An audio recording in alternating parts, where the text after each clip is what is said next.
Welcome to the Outer Realm with Michelle DeRoche and Amelia Pisano. Airing live on the United Public Radio Network, 105.3 FM in New Orleans.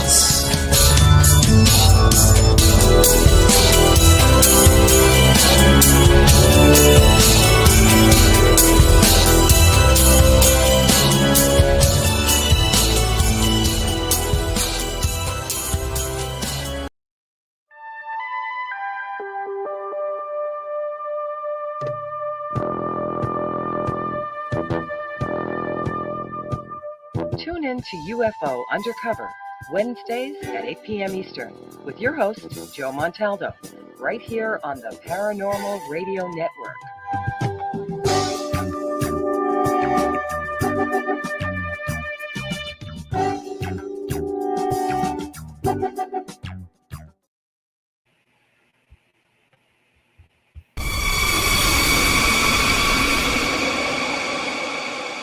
Are you ready to explore the unknown? Dive into the world of the strange, mysterious, and unexplained with Eerie Expeditions magazine. Each issue is packed with spine-tingling tales, cutting-edge paranormal investigations, and exclusive insights into hauntings, cryptids, UFOs, and more. Whether you're a seasoned investigator or just love a good ghost story, Eerie Expeditions magazine has something for you. Join our growing community of truth seekers and adventure lovers. Subscribe today at EerieExpeditionsMagazine.com and unlock the secrets of the supernatural. Are you ready? That's EerieExpeditionsMagazine.com, where the extraordinary is just a click away. Dare to discover.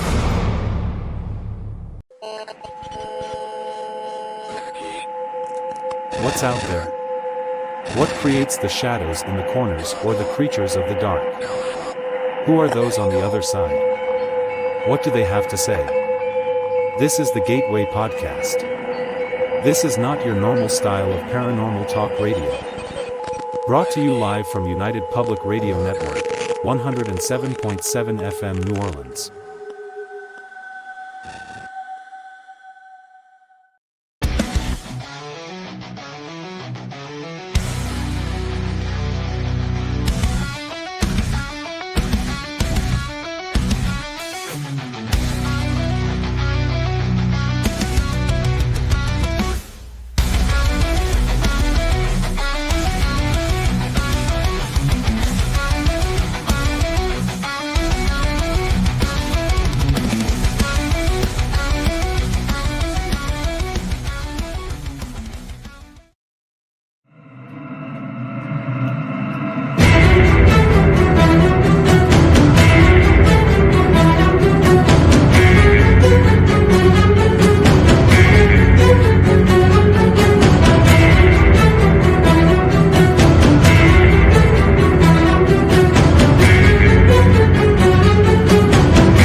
Welcome to Negotiating Happiness, the show that helps you find happiness, success, and balance in your work and life. I'm Adriana Fiestra, your host for this journey into entrepreneurship and personal growth. We're broadcasting live on 107.7 and 105.3 FM in New Orleans as part of the United Public Radio Network. We explore the latest strategies, insights, and stories from successful entrepreneurs and experts. From managing stress to building a thriving business, we've got you covered. The Church of Mavis Radio Show, Friday nights at 8 p.m., 7 Central, starring Jeffrey Pritchett with his co-hosts Wham and Jay McNicholas, right here on the United Paranormal Radio Network, UPRN 107.7 FM, New Orleans. Hi, I'm Brittany Ashley, your host of Breaking Norms, Building Dreams, your guide through this transformative journey in both business and life. This is your place crafted for dreamers, doers, or anyone who has been told they can't. Get ready as we challenge those narratives together. You're tuning in live to the United Public Radio Network, airing on 105.3 and 107.7 FM in New Orleans. We are streaming on all the popular platforms every Monday at 3 p.m. Eastern Standard Time. Join me for a candid and thought-provoking conversation celebrating your unique journey because you are worth it.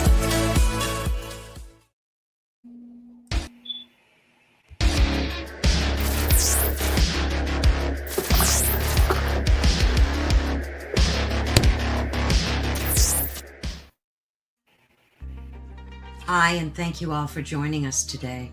We are broadcasting live on the United Public Radio Network and the UFO Paranormal Radio Network, 105.3 on the Gulf Coast and 107.7 FM in New Orleans.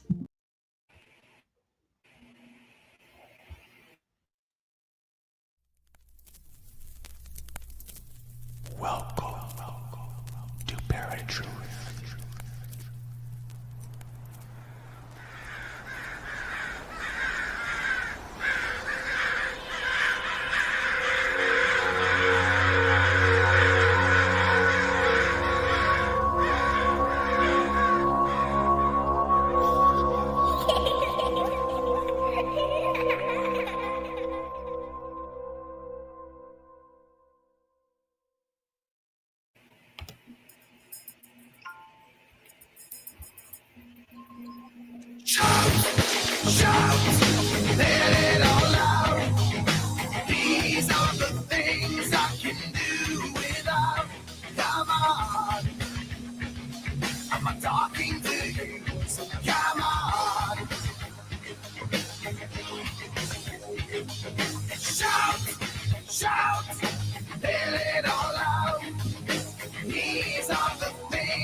You shouldn't have to sell your soul in black and white. They really, really ought to know. Just don't know. Earth was tricked by who took you for a working whore. Kiss them goodbye. What is You it? shouldn't have to jump for joy. You shouldn't have to shout for joy. These are the things I can do without. Come on. I'm talking to you. Come on. They give you love. And in return you gave them hell. As cold as ice. I hope we live to tell the tale. I hope we live to shout the tale. Let it all out. These are the things I can do without. Come on. I'm talking to you. Come on.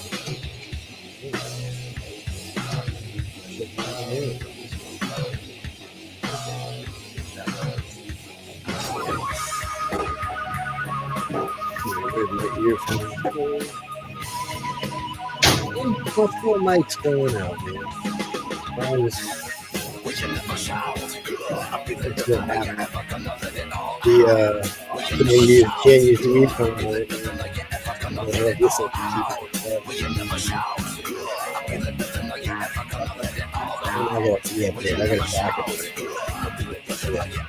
Might be a fun way to do it. And when you've taken down your guard, if I could change your mind, I'd really love to break your heart. I'd really love to break your heart. Let it all out. Oh, have a wait on the where's it? Well, I'm sure you're doing the radio. Lost a $30,000 a year job. I told her to come with me. I'd keep it safe and all that bullshit. She went off.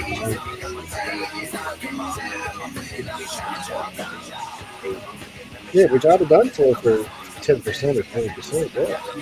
3-4 grand, $5 grand. She would add the other 20. Because I was getting out of trouble with her other broadcast studio because she left under contract. I said, well, look, so I'll give you $5 grand a month. $5 grand.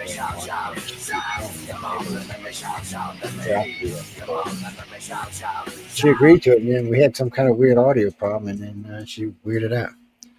Oh, hello, you're here. Is that Jay? Jay, you got everything? Yeah, Jay's got it. Yeah. Oh, hang on a second. Forgot autoplay is on. Hey, real quick, if you don't mind, I wanted to show those videos we were going to show last night from Kurt. I'm glad, Sean, you made it. You want to look at them, those weapon videos? Sure, why not? Post them up. I have no idea what we're talking about, so I'm along for the ride. Me too. I got my snacks ready, though. Let's get those videos rolling. Yeah, she's a demon is what she is. Hey, Sean. Okay, let's see. Where the hell was I? There it is. God damn it. That's a fumble on my Yeah. That's an unofficial language there, my friend. Yeah, that's for my virgin ears only. I thought this show was rated PG. No, you rated this one XX. That means we have a parental figure guiding. Carrie's our parent. It's PG NC-17 plus. That's what the rating is. Not all right. me. Real quick, we'll get this back. Back up. Carrie's our parental person. Audio sucks. I'm going to figure out what's up with this. So this is a railgun test, and I think these must be declassified. And it is apparently a tungsten billet shot by a sabot type round. So here we go. Oh, this ain't gonna work this close to the thing. What the fuck? Oh, them railguns are everything. Really close to that steel. Hey. There's your tungsten rod right there, Joe. Yeah, no, look at it. Just blows it. It's like goes butter, right straight through like 20 gauge steel. You know, it's like butter. You can see the sabot separating. Hey, Kurt. Hey, Eugene Odo. It's got fins on it. Hello, yeah, it's got a guide thing. They talked about that before, but it's got a thing that helps it blow out. It keeps. I've seen one where they said they shoot like a billet that looks kind of like a barbell that you would use in your hand. So if you watch it, you'll notice there's a round disc on the bottom along with the fins. So the disc is for the compression of however they're shooting it. Somebody told me, it's air. I said, no, I think they're using a little bit more than air, my friend. Kinetic energy is a little bit more than air. I'm not sure what the propellant is, but it's electricity at near the speed of light. Is that not correct? Yeah, I've heard different stories about that. We'll have to check into that. That's what they say about it. Carly, I can't be on cam tonight. I'm naked. Yes. Hi, Kurt. Hi, Heidi. I always do the Saturday show naked. You didn't know that? So, but I have seen a video where the thing they shoot, it looks like a barbell and a square on the ends, and it's kind of narrow in the middle, and it looks like a piece of aluminum, but I guess actually what it looks like is a piece of railroad track that was cut on both sides. Yeah, it's kind of like an eye shape, but it goes that way, not that way. But it goes everything in front of it. it's for blowing the fucking shit up. It's so when Xi Jinping bends over, we can give him a really good enema. And we have 3 of those deployed. 2 on destroyers and 1 on a submarine. I love you, Xi, but you need an enema, man. You've been uptight lately, dude. Enema's always good for you. Oh, look at that smile on Moore. Look at her. I can't. Where is she? I can't see her. She's hiding or something. I'm here. I don't know why my camera goes so dark. I have like a light on, the lights are, and then all of a sudden it'll just go That's the only problem with digital cameras is they require a great deal of light. Yes, you would know that because you got so much knowledge when it comes to filming. We talked about that one night. You do. I would have a degree there for videotape, at least. I know a lot about video, how to record it. Laura Lee, his old lady asked us not to swell his head anymore. I know what I'm getting her for Christmas. What are you getting me, Sean? A ring light. I have so many. I have 4 over here. My dog. My dog is terrified of them. Because the tripod fell over because I used to use my phone once upon a time ago. Yeah, the tripods are shit, but the light works pretty good. I have 4 or 5 of them, but I only need 2 of them right now. Well, I pulled it out the night Carrie Lynn and I went because we decided we were going to do the campfire field. Do you remember that, Carrie Lynn? And my dog was like going mental. She's jumping on the bed. And I went, oh crap, the tripod. It was upsetting. Yeah. It was upsetting to watch her be sad like that. Well, how's everybody doing tonight? Well, I'm going to identify as a lesbian from this point forward. So Are you a lesbian? Go ahead. Yeah, look, I got long hair and everything.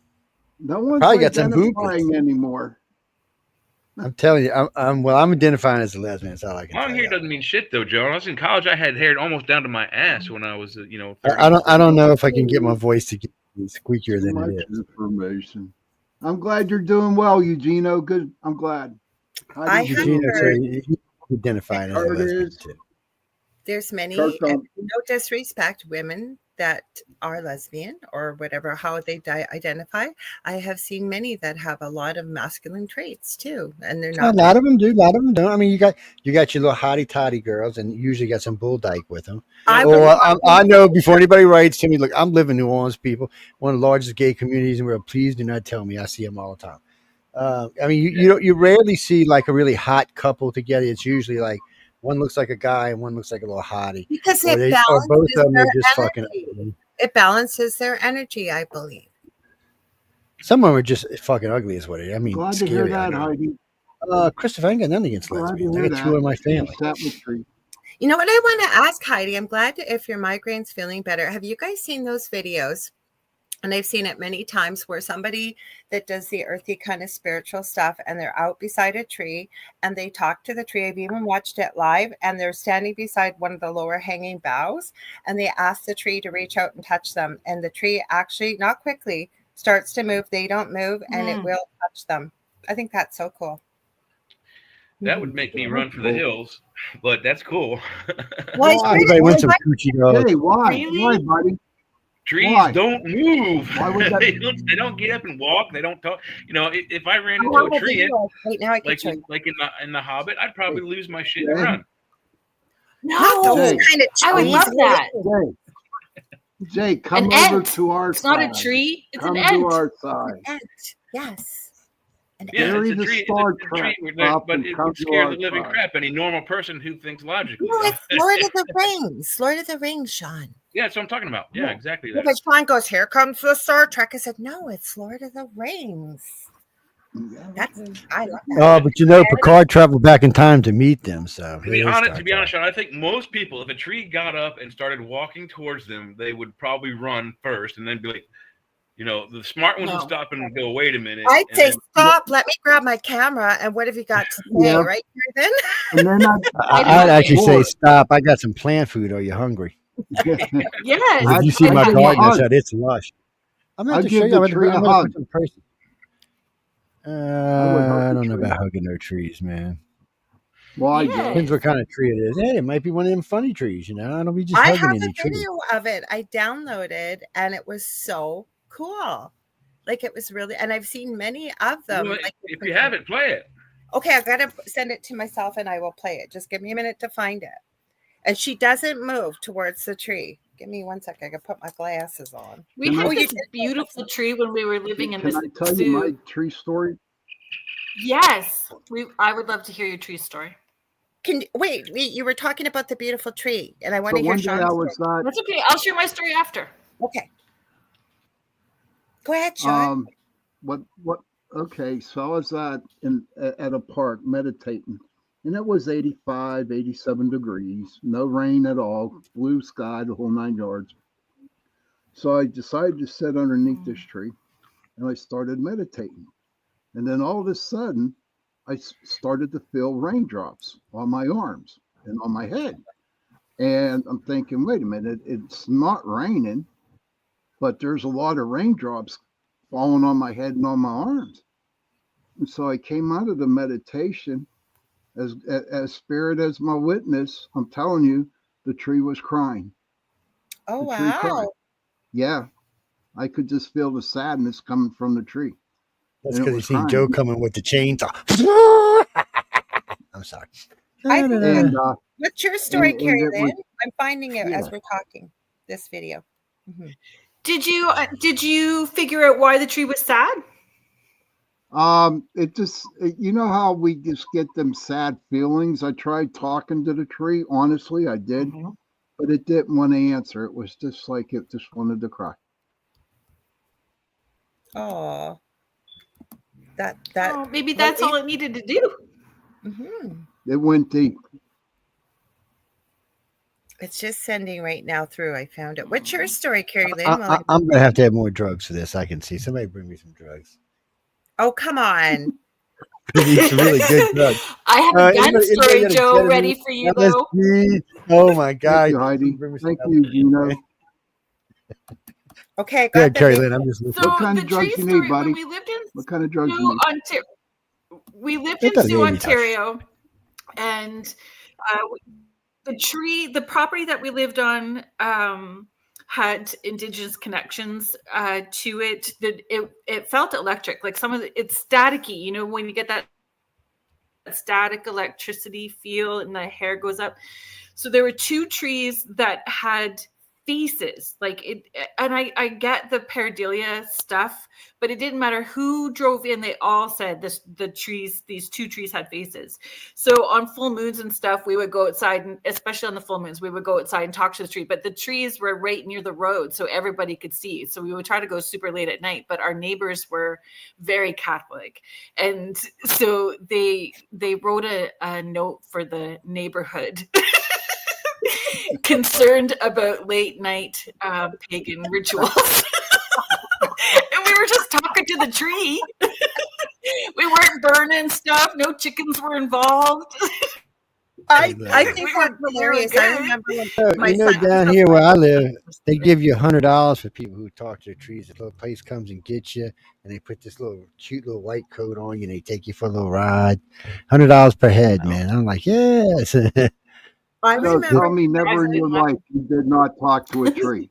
Tell me. Well, I've put a lot of trees down.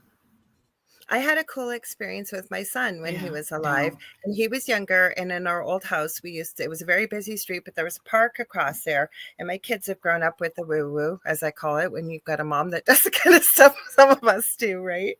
And so I was teaching him about, Thank you, you got to make sure you're not a lot of people around or we're going to think we're cray-cray. But I said, check this out, Jess. I said, go try hugging the tree and see how it feels. And if you want, talk to it. So he was hugging it. And the coolest thing happened. This little kid came out of nowhere and then wanted to know all about it. And the pets and the animals started coming. And it wouldn't be living beings that were judging us. Like it was little ones that are open to it. I just thought it was so cool. So he went openly to do it. And obviously, and I know whether you believe in it or not, or it sounds woo-woo, I think the energy that it created all around it was pulling in other people that were in the park, not adults who think we're nuts and that we should pay, like you said, Joe, $100 and wrap us in a straitjacket. Or Carrie Lynn, like, I cannot believe about the paganism. I'm just thinking, look, I got to buy a new mic set. I mean, I'm just thinking $100 a head. I'm doing pretty good here. Here's the video. Hopefully the audio works. So we'll see. Hang on. It should. Oh, man. See, this thing, I kind of like this thing. I kind of don't like this thing. I got to take it on and off. It's too little for me to read unless it's on full screen. Back from my morning walk, and I would like I'll try to share make it with bigger. you some of the things. You're saying a crazy lefty. It's not very loud. Sorry. It's her video. Yeah, that's as loud as she'll get. I ask you to please acknowledge by touching me. Show me that you hear what I am saying. Show me that you know who I am. If you would just reach See, out my mic's and touching touch me. me. I think it's kind of It's cool. wonderful to be in your presence. It's woo woo, I You know, just but touch me. No, I don't have nothing against Thank tree you. huggers or This tree That's cool. loggers. this beautiful, majestic It's, tree has reached I out mean, to me I live in a part and of the is now country where we have, touching me. 1,000-year-old oak trees that stretch all over When the I place. ask you to go for a walk in the forest, Hell, I grew up under because I too. want to share the That's most cool, amazing so. things that I get to experience when I am out here with these wonderful beings. Thank you for sharing that, Laura. you're welcome. You know what? I know it's a bit woo woo, but and I've seen people even farther away that have done it, and it's kind of cool. Oh, sorry, it's still playing here on me. Me and my lovely Facebook videos here. Go away. There we go. It's well, everybody wants to love a tree. I mean, we have these massive oak trees down here. We got dueling oaks, which is God knows how many people died in front of them two oak trees. They were probably fed by blood, actually, to be honest. With blood? Yeah, because they were so many people died there. I mean, for 200 years they went out there and dueled, either with swords or by pistol.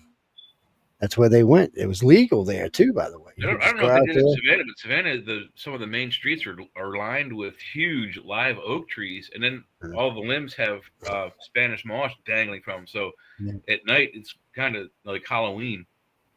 Well, these come all the way down to the ground, and they make South like a Carolina cage. has those. What the trees are down south, Joe, in South Carolina? Are they oh, what Well, the hell they called? the big oaks are They have white down deep leaves in on the them. south.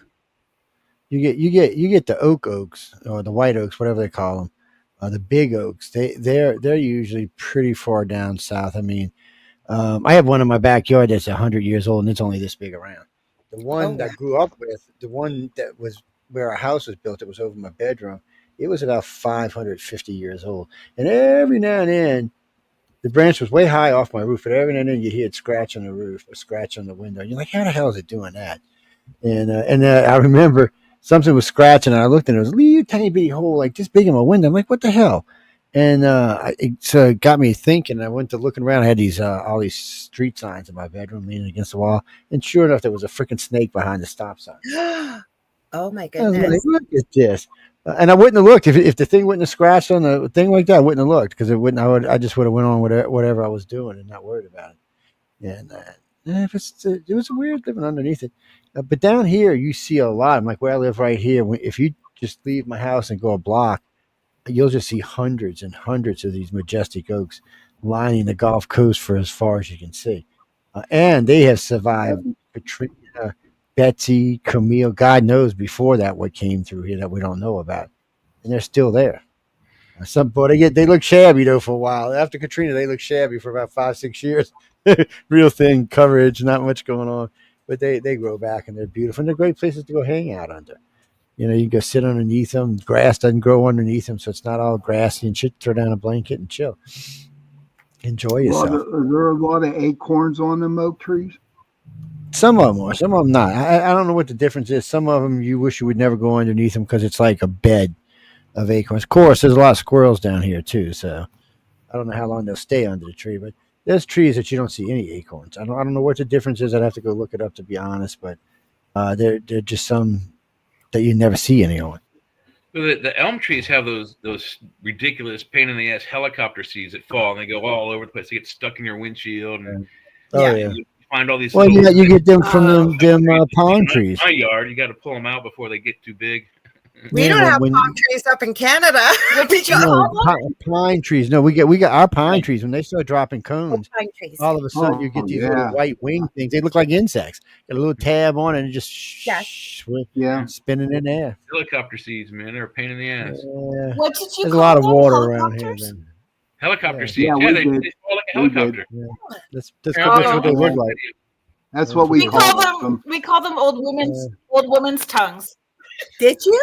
Oh, old women's tongues. That's what I call them.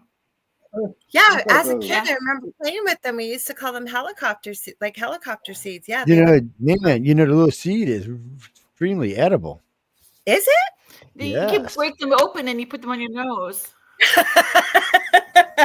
Run around like I want whatever she's on. Y'all need to. Yes, y'all need to share. Gary, Share here tonight. Gary, where do you get the old lady tongue at? Yeah. Where do you get the old lady tongue? I can see that because it does kind of look like when you look at it. It just wags when it's stands coming out at the down, end. right? So Yeah. I don't remember where we got it from. Carrie Lynn came up with a really interesting concept. What was that, Friday? And you did some digging today about serial killers. Ooh. Right? Why they kill you with cereal? Like they freak you to death or something? No, it's interesting. Like Fruit Loops. You know? Joe, what's your gun's name again today? Tell me what your gun's name is. What do you call it? Martha. Martha? Oh yeah, Martha. Martha. There's RJ. Martha loves this. Mm-hmm. Yeah, Martha There they loves are. it. That's the helicopter seeds. Mm-hmm. Yeah, Didn't just you say, clapping Carrie Lynn, they all seem to have the yeah. right? Right? There we go. Pardon? Martha's actually named after Eureka. Sorry. I was Martha. saying, did you Yeah, notice all serial killers have the middle name Lee or Ray? It seems. Oh yeah. So, but it all kind of stemmed from. I was thinking about you today, Joe. My youngest son was 20 yesterday, so he asked to go to a shooting range. He wanted to go to a shooting range today. So yes, that's what we did. So I took my quiet little boy. He's not a little boy. He's a big boy. He's your baby. Yeah, he's your baby. He's like my big gentle, and he is phenomenal. People are freaking out about how great this kid is, who's never shot a gun before, is like blasting through. They've had this alien, target for him, and he's hitting through the eyes. He hit right between the eyes. He was like doing really well. It's because he's so calm and chill, right? And then I started laughing all the way home. That's all I could think about. We did this segment on Beneath the Hollow Moon, and we were talking about places that are haunted. And we got down the subject of serial killers, and that serial killers many have the same name, whether it's their middle name or their first name. And Ray and Lee was one of them. So my dad's name is Lee. My sister's name is Lee. My brother's name is Lee. I named Lauren Gavin, my youngest baby Lee. And here's my quiet kid who is like target shooting phenomenally with the serial killer last name. So that was my little jokes. But I went down the rabbit hole with it, and how many places that are haunted that are connected to serial killers and their names. Mm-hmm. And there is a lot of them that have the same name and the same astrological sign. Wow. Oh, wow. Maybe they're just repeats. Yes. Are they Geminis? Oh, Geminis are just schizoid. No, I looked it up. Scorpio, Cancer, Sagittarius, and Pisces. They account for 46. Yeah. Wow. I thought Gemini Aquarius and Libras are next. Oh, cool. Wow. Because I'm a Libra. No. Scorpio, Cancer, Sagittarius, and Pisces. I would have thought Gemini. Any of you guys I'm glad Gemini didn't make that list. Mm-hmm. Mm-hmm. No, they don't need to get on Gemini the and list. Taurus Geminis were are not. schizoid. So that's where my kid gets lucky. All Geminoids are splitzoid. Remember, they're two personalities. Scorpio. Please. I have to agree. You know what? I had always heard that. I dated one. I have. I've been married to one for 41 years. Trust me, they're schizoid, splitzoid. They And that's not the only one. I know a lot of them, but I'll tell you what, Geminis are very, very quiet for a very, very long time, and they absorb a lot of everything that people talk about. And then when it's time to let loose, they let loose. Yeah, with one of their 50 personalities, it's Get it right, Joe. There's 51 personalities. All right. 51. How many are there? There's a lot of them. Over the years, I mean, I've got a lot of friends that are Geminis. Like I said, I'm married to one. I got a lot of friends that are Geminis. They're just, you gotta watch them. They flip. 1 minute be like this, 1 minute they be like, you just gotta watch them. They get flippy. Mm-hmm. But all the signs have their quirks, so it's not like. But I thought it it's was not your like the other ascendant. ones. True, Heidi. Very true. Yeah, that's why they're twins. They're split in half. They'll always be like that. It's part of their it's part of their science, part of their goodness and their badness, all built in, rolled into one thing. It's part of their herd.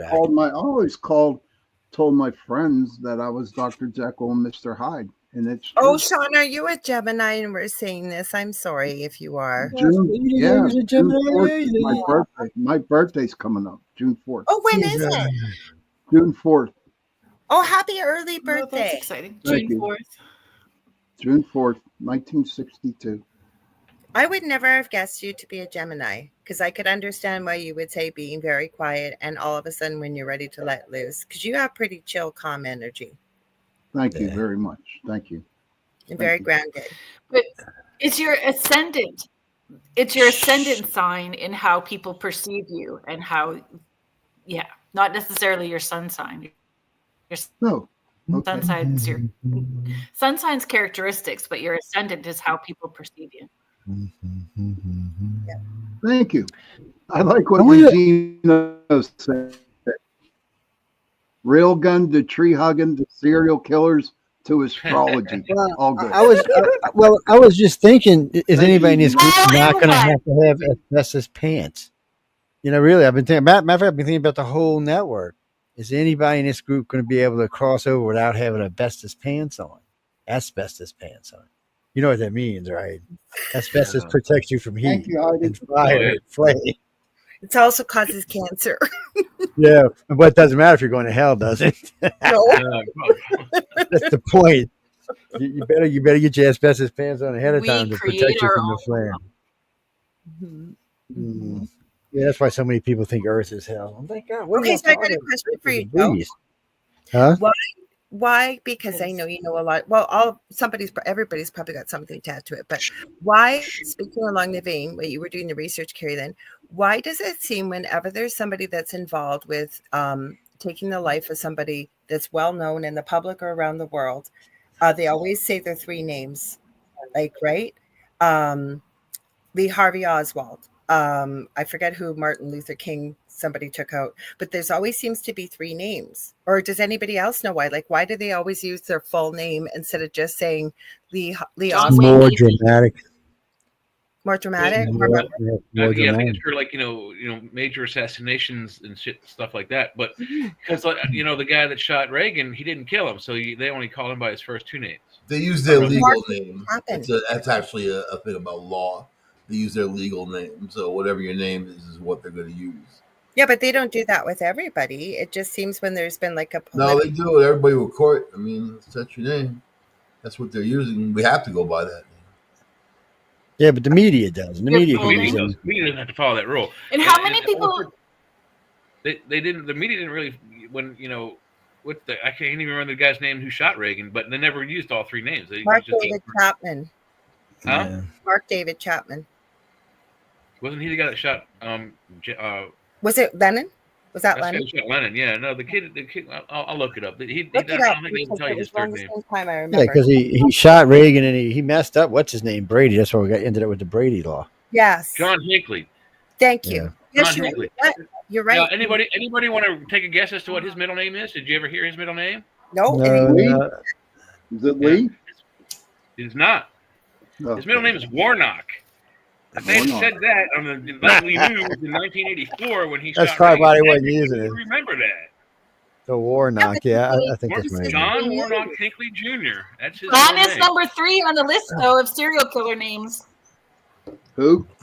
John. Yeah, but also John is Oh, also shit, I know a lot of Johns, like, man. it's like the one of Oh the my most popular gosh! names. If you really want to get down to science here, Sean is John in English. Yes, I've heard that. Yes. But And, see, his nickname is Dexter. So Come the on, question people. that When I you had read about after, this guy in the looking at paper, sorry. I'm just saying. The question I Dexter. had after researching like what names were like, if there was a common name, was the year that they were born, because there's common names associated with the time period and the generation that they're born in as well too, right? Because there's less serial killers born after 1970. I mean, we still had them in the early 80s, but less born after then, because Joseph is the number one name. And I think like that was from 1920s or something. What are we laughing at? Joe, what have you and Martha been up to? Trust me, if I killed somebody, it wouldn't be with Martha. I'd Yeah. want to get down Joe. and dirty. Yeah, no witnesses. Joseph is the name. Yeah. Yes. And what's your I'm thinking middle about name? this. And I was special forces trained too. See? I just kill you with a look. You did. See? You did. And then if you get ornery, And I'll what's shoot you your with nothing. sign? I don't have a sign. I wasn't Yeah. born under a sign. I was born in the 5 minutes between when they switch over. Are you a Joe Pisces? comes from another planet. He didn't tell you that. Joseph's a Pisces, I think. He was born far, Are you far really? away. Galaxy Are you far, Pes? far away. I wasn't born in this place. It's for some reason I'm stuck here for a while, but I wasn't born here. They're like, well, I you think, know, we're, you'll I be think we're here all for- stuck here for a while. So so I did something in the Here's a future that just question pissed for them off. everybody on the panel. Here's a question for everybody. Do you think they came up with a pill where you will live forever? And if they Yes. did, would you take it? No. Well, Yep. I don't think 100%. they came up with a pill that makes you live forever. I said think they came up yes? with a pill that stops your telomere. Well, like you That's said, different. it's like a binary pill. Like you take one and it turns on your telomeres, and then you take another one and it like regresses you by 30 years genetically or physically. There's a series out right now on Gaia about people being able to mentally elongate the telomeres to turn back the clock, right? You don't have to mentally do anything. You have to control the thyroid, and once you if you can program certain things in your body, you can stop the aging process. So you can stop the very things that tells your whole body to age. It's kind of interesting, how the whole process Yeah, happens. Masters and Johnson said they did it about 12 years ago. What's that billionaire's name that's doing that right now? Which There's a They probably all billionaire are. that's trying Bill to Gates reverse works- the aging process. Well, Bill Gates works on a lot of that because he believes in eugenics. Elon Musk is doing it because he thinks he's going to need it to go to Mars to de-age No. himself some. And then there's It's a Elon, guy. and He's then filming himself. He's going to clone himself too, I think. I still want to see Elon fight Mark Zuckerberg, man. I'm ready for that bout. You know what I mean? Zuckerberg Yeah, already. was- There was I a got picture money on the of him Zuck. going around with a black eye, so maybe they already did. Zuck is gonna win. Yeah, his old lady took him out, man. Elon's on. Besides, they're saying Elon's been on fentanyl. the Got a last black year. eye, man. Did you give it to him, Joe?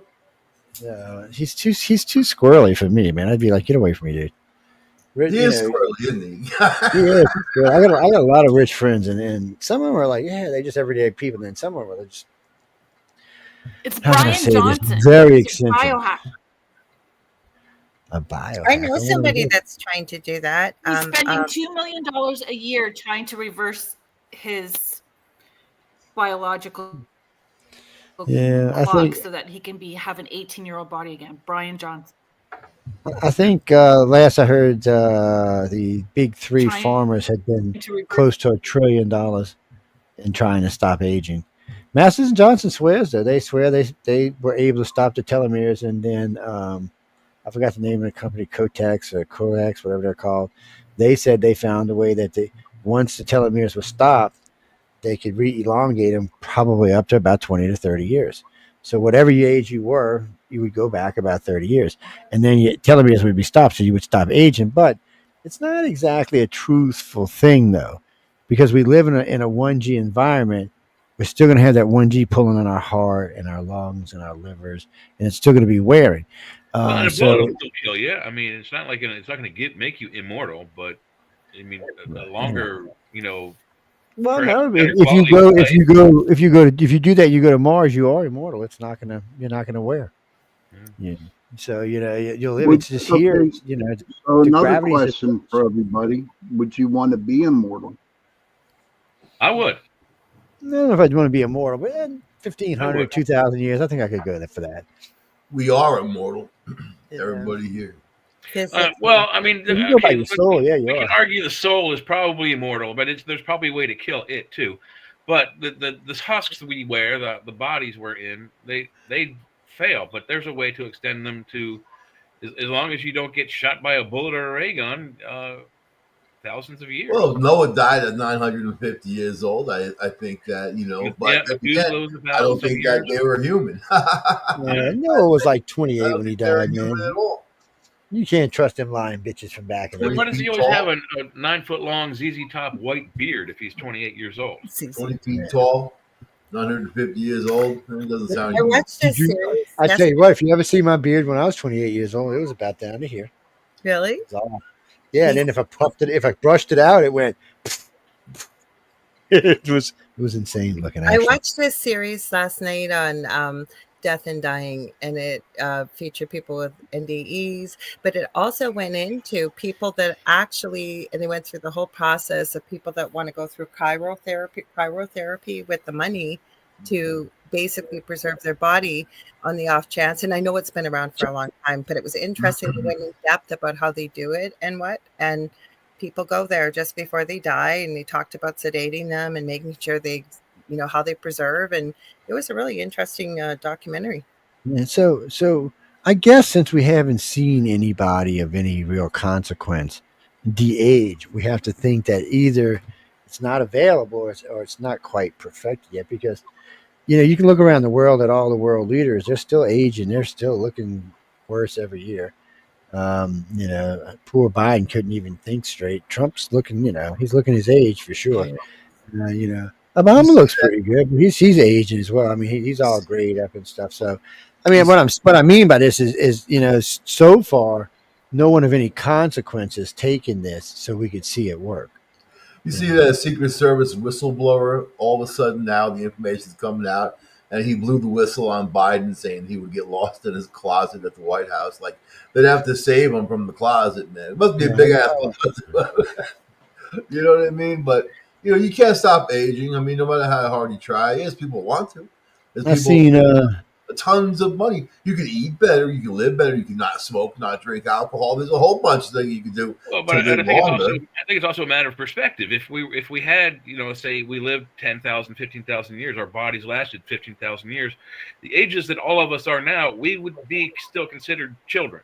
Your body gives out, But what if you could reverse that information from your thyroid, from your brain, all these things that are telling you to age? What if you could reverse it with frequencies? What if you could, because it's a frequency, right? What if you could reverse it, man? I mean, that's somebody does it, we'll know. Or stall it out, not reverse it, but I mean, you can't go back. I think once you age, But I think you can stall it out. You know what I mean? Yeah. But then you could always get hit into a car accident or whatever. All kinds of shit could happen. Well, I mean, I think that's what I'm trying to say about that pill. It's not going to make you live forever, but you live. I would think if it elongates your telomeres and stops them from decaying, it would extend your life and add quality to your life because you're healthier now. You're not decaying, with the telomeres every day. I don't know. I would not want to take the pill. I want to go when I'm supposed to go. Honestly, that's how I am. Yeah, I agree, Sean. That's the way I feel. I think there's some really, really cool, exciting things about to happen, and I don't want to miss the ones that I'm going to miss. Like, I'm sure if I could stay another 100 years, there would be some really, really cool shit on this planet. So then couldn't, if you believe in reincarnation, just come back around and come back in a younger body? But number one, reincarnation isn't guaranteed. Number two, you're not guaranteed to come back human. Number Some three, you're not guaranteed to come back to this planet. Jay, I did a show on it. I did some research on that. If you want to be reincarnated before you do it, before you die, you will come back as whatever you wanted to come back as. No, that's cool. I didn't know you could do that. But sounds risky to me. Be guaranteed where to go. I did a show on that one. I did a lot of research on it. But how about if reincarnation I have isn't my real? past life regression appointment on Monday. Well, I don't have any So hard. I got a evidence, question but for all of I y'all. honestly, So I honestly really do think that I think reincarnation is a real thing. okay, but I got a question for y'all then. So then, if reincarnation is real, then there can't be a multiverse Why not? I because didn't hear one that, of you in Joe. every What was it? multiverse. There's one of you in every. There's a copy of you in every dimension, and every multiverse is a copy of you in every one. That means that you're experiencing everything in the universe momentarily at the same time. So you wouldn't need reincarnation when you died. You would just snap back to one soul. So there would be no need for reincarnation. You see, it gets really sticky really fast right there, doesn't it? That's the But if problem. there's a You multiverse, can't then there have might both. No, also but the be problem is multiple souls. So you you can't not only have are there both. multiple yous per galaxy or per dimension, there are multiple souls for your body per No, dimension. it's not multiple souls. There wouldn't be a multiple soul. It'd just You be your know, we don't soul. know. Yeah, we pretty much know if it's you, it's you. It's just you experiencing another aspect of you. Even in reincarnation, it's the same thing. Eventually, you're going to come back and experience everything there is to experience, good, bad, and ugly. That's the way it works. So instead of doing that, you're just doing it all at one time. Of course, now the time thing could be wacky and weird Well, because of okay, so dimensions. But perhaps souls are plane locked to yeah, this existing planes, but I still suggest if it is real, that I mean, Sean may know better than me. If you come back human, yeah, are you guaranteed to come back to Earth? What if you come back on another planet with a different type of human? I mean, what happens if you've evolved past this planet? You're not coming back here. Yeah, This planet is for backwards people. that's what I'm saying. You may not come back to this particular location, if you It's will. Or you choose to. Well, I don't know, because people, there's lots of, and it's more in the paranormal communities than you hear in like the religious communities. But people have always said that this planet is either some sort of a teaching zone or a reprimand zone or a punishment zone. I'm thinking it was more of just a F up. But You suck and you better survive over here, or you're not going to come with us. Something like that. Yeah, I think back to the reincarnation. Especially in animals, when the owner's pet passes away, they usually get another one, and it's like the spirit of their pet who died goes into the new pet because they have the That happened to same. me. Hey, they have the That happened to me, same Sean. traits and everything. I swear to God, yeah. Oh, I had this cat that you see the little fluffy black one? That's the third one. The first one I got in Savannah when I was in college. My friend's girlfriend, she found this little baby kitten in a dumpster at McDonald's. And I swear to God, from face to ass, that's how big the kitty cat was. And then it had this tail that was like 9 feet long. But anyway, that cat lived 20 years. I had moved back to Rockville, Gaithersburg, where I grew up. And she got like a cancer in her stomach, so I had to put her down. 20-year-old cat. So while I was considering that, that I had to go the next day and take her to have her, humanely euthanized, one of the waiters in the bar came up and said, "Hey, we have this cat that nobody wants. Do you want it?" And I'm like, "I don't know. What does it look like?" And he said, "Oh, it's a girl, long black hair, green eyes, and fuzzy." And I said, "Well, that's strange that you bring that up to me, because that's exactly the kind of animal I'm considering to put away right now." So he's like, "Oh, cool. Do you want it?" And I was like, "Well, you know what? I got to put my cat down. Give me a week, and I'll come back and I'll take that cat from you." So I put my cat down. A week goes by. I go back to the bar restaurant, meet the kid and his mom and him and his mom worked at the restaurant that I always went to. Met them. I ate my dinner. Their father shows up with the cat. So we go to the back of the restaurant. And as he's driving up, he's got the cat in his lap. You can't see it, but he's got this huge, truck door in front of him. But as soon as he slows down, the cat pops up and looks out the window and sees me and tries to jump out. And literally cracks her head in the windshield or the window. And then they let her out and she jumps into my arms and like she knew me somehow. I'm like, "Oh, this is cool." So I immediately take her through the restaurant to my car and I go home with her. I put her down and she recognizes the other cat that I had. They do the cat thing and she runs straight to where the food is. Now, a brand new animal that's brought into a home that's never been there doesn't know where the food is, but they can find it if they sniff. They'll find the longest route to it, probably. She went right to the food, ate, and then went right to where she always sat when she's done eating and sat down. And then the other cat looked at me and said, "I want to go to the vet and get a new body." It was I believe that. I believe that. It was the same animal. of the same soul and the same type of body. It was really weird. It can happen, I believe.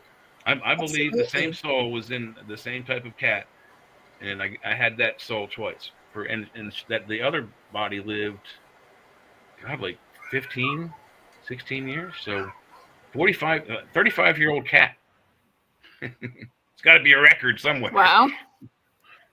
I got, I think, one dog that would say I so. had twice. Oh, sorry. Go ahead, Carrie. Then. Oh, no, Sorry. that's all. I'm good. And then the same with the cat. One of the cats I have now, and he looks identical to the cat I had back when I wasn't married at that time. So I believe you. Absolutely. Yeah. And the cat in particular acts identical to the cat I had before and looks just identical to him too. So I think it can happen. You know, we use cats for alligator bait down here, right? They're also coyote bait where I live too.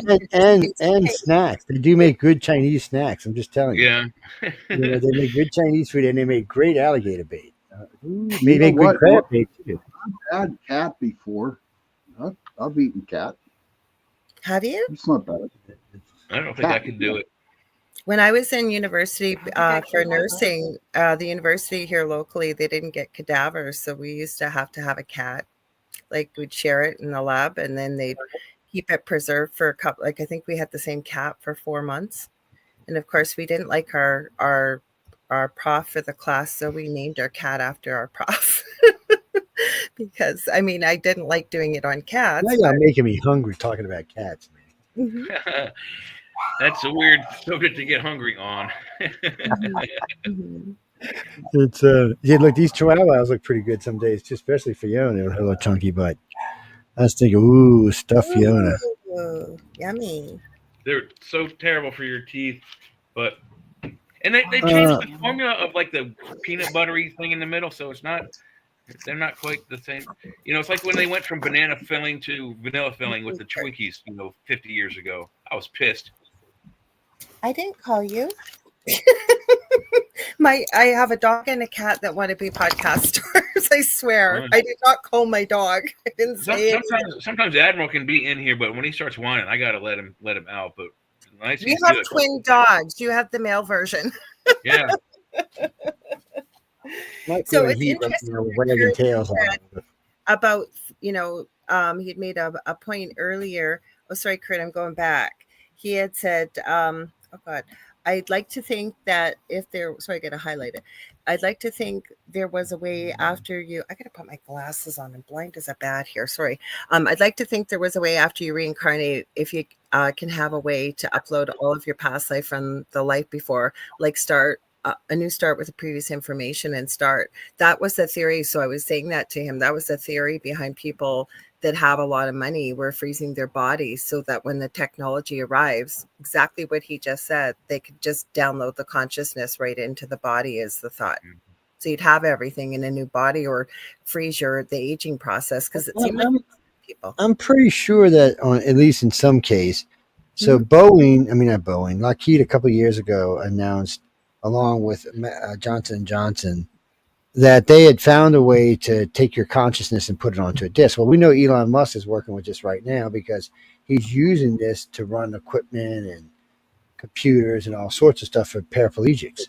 So he's already got this technology. So a guy in 1997, I believe, stuck a microchip in his head and recorded what was in his brain.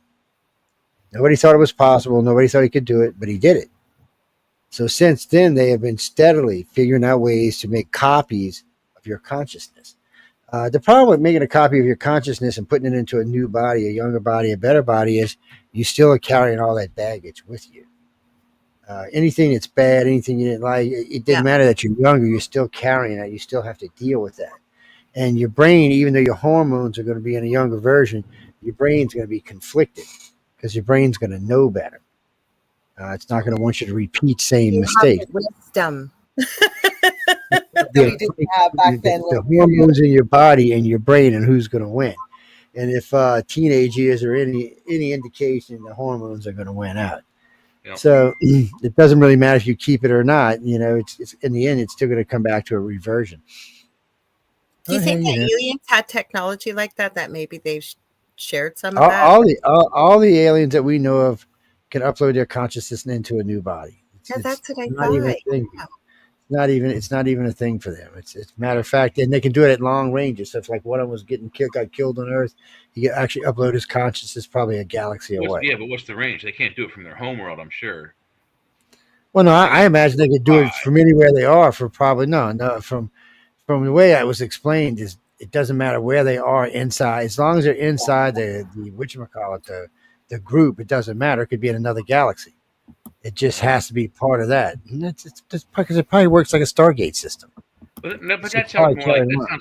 the Borg, you know? I mean, No, that's not the Borg. That just sounds like they're just taking your consciousness and it rolling sounds along. exactly like the Borg. If they can transmit, with thought and consciousness across the universe, that's the Borg, right there. No, I mean, the Borg has to use physical. has No, lots of connection across the but galaxy. the Borg has to use physical technology to do it. The Greys don't. They still have the technology. They're still doing it. They have their Not a technology. consciousness across the galaxy to each other. It's simply a thought. The Borg wishes they could do a thought. they have to have serious technology. They have to have serious technology on both ends. I mean, if the Borg showed up right now on this planet, there was no way we could defeat them. Not one way. No, we'd be There are fictional waiting species. a There's couple of probably weeks. species that are as advanced as that out there. If they came here and had negative intentions, there's not a thing we could do to stop them. But beings like the reptilians, the humans, or the Greys could easily handle the Borg. They would be like child's play to them. It's just all different in the way it works. But that's another thing we Would they want start to talking handle about. them? Yes, if they got in the way of what they were doing, they'd handle them easily. But what's funny about it is For themselves. Sorry, Joe. But they can't. Mhm. wait, what did you say? I didn't hear you. I was just going to say, sorry, they can't think for themselves either, right? With sharing the same consciousness, really, right? With the Borg, if they get disconnected, they are unable to function. Yeah. But a Grey can transmit his consciousness pretty much anywhere.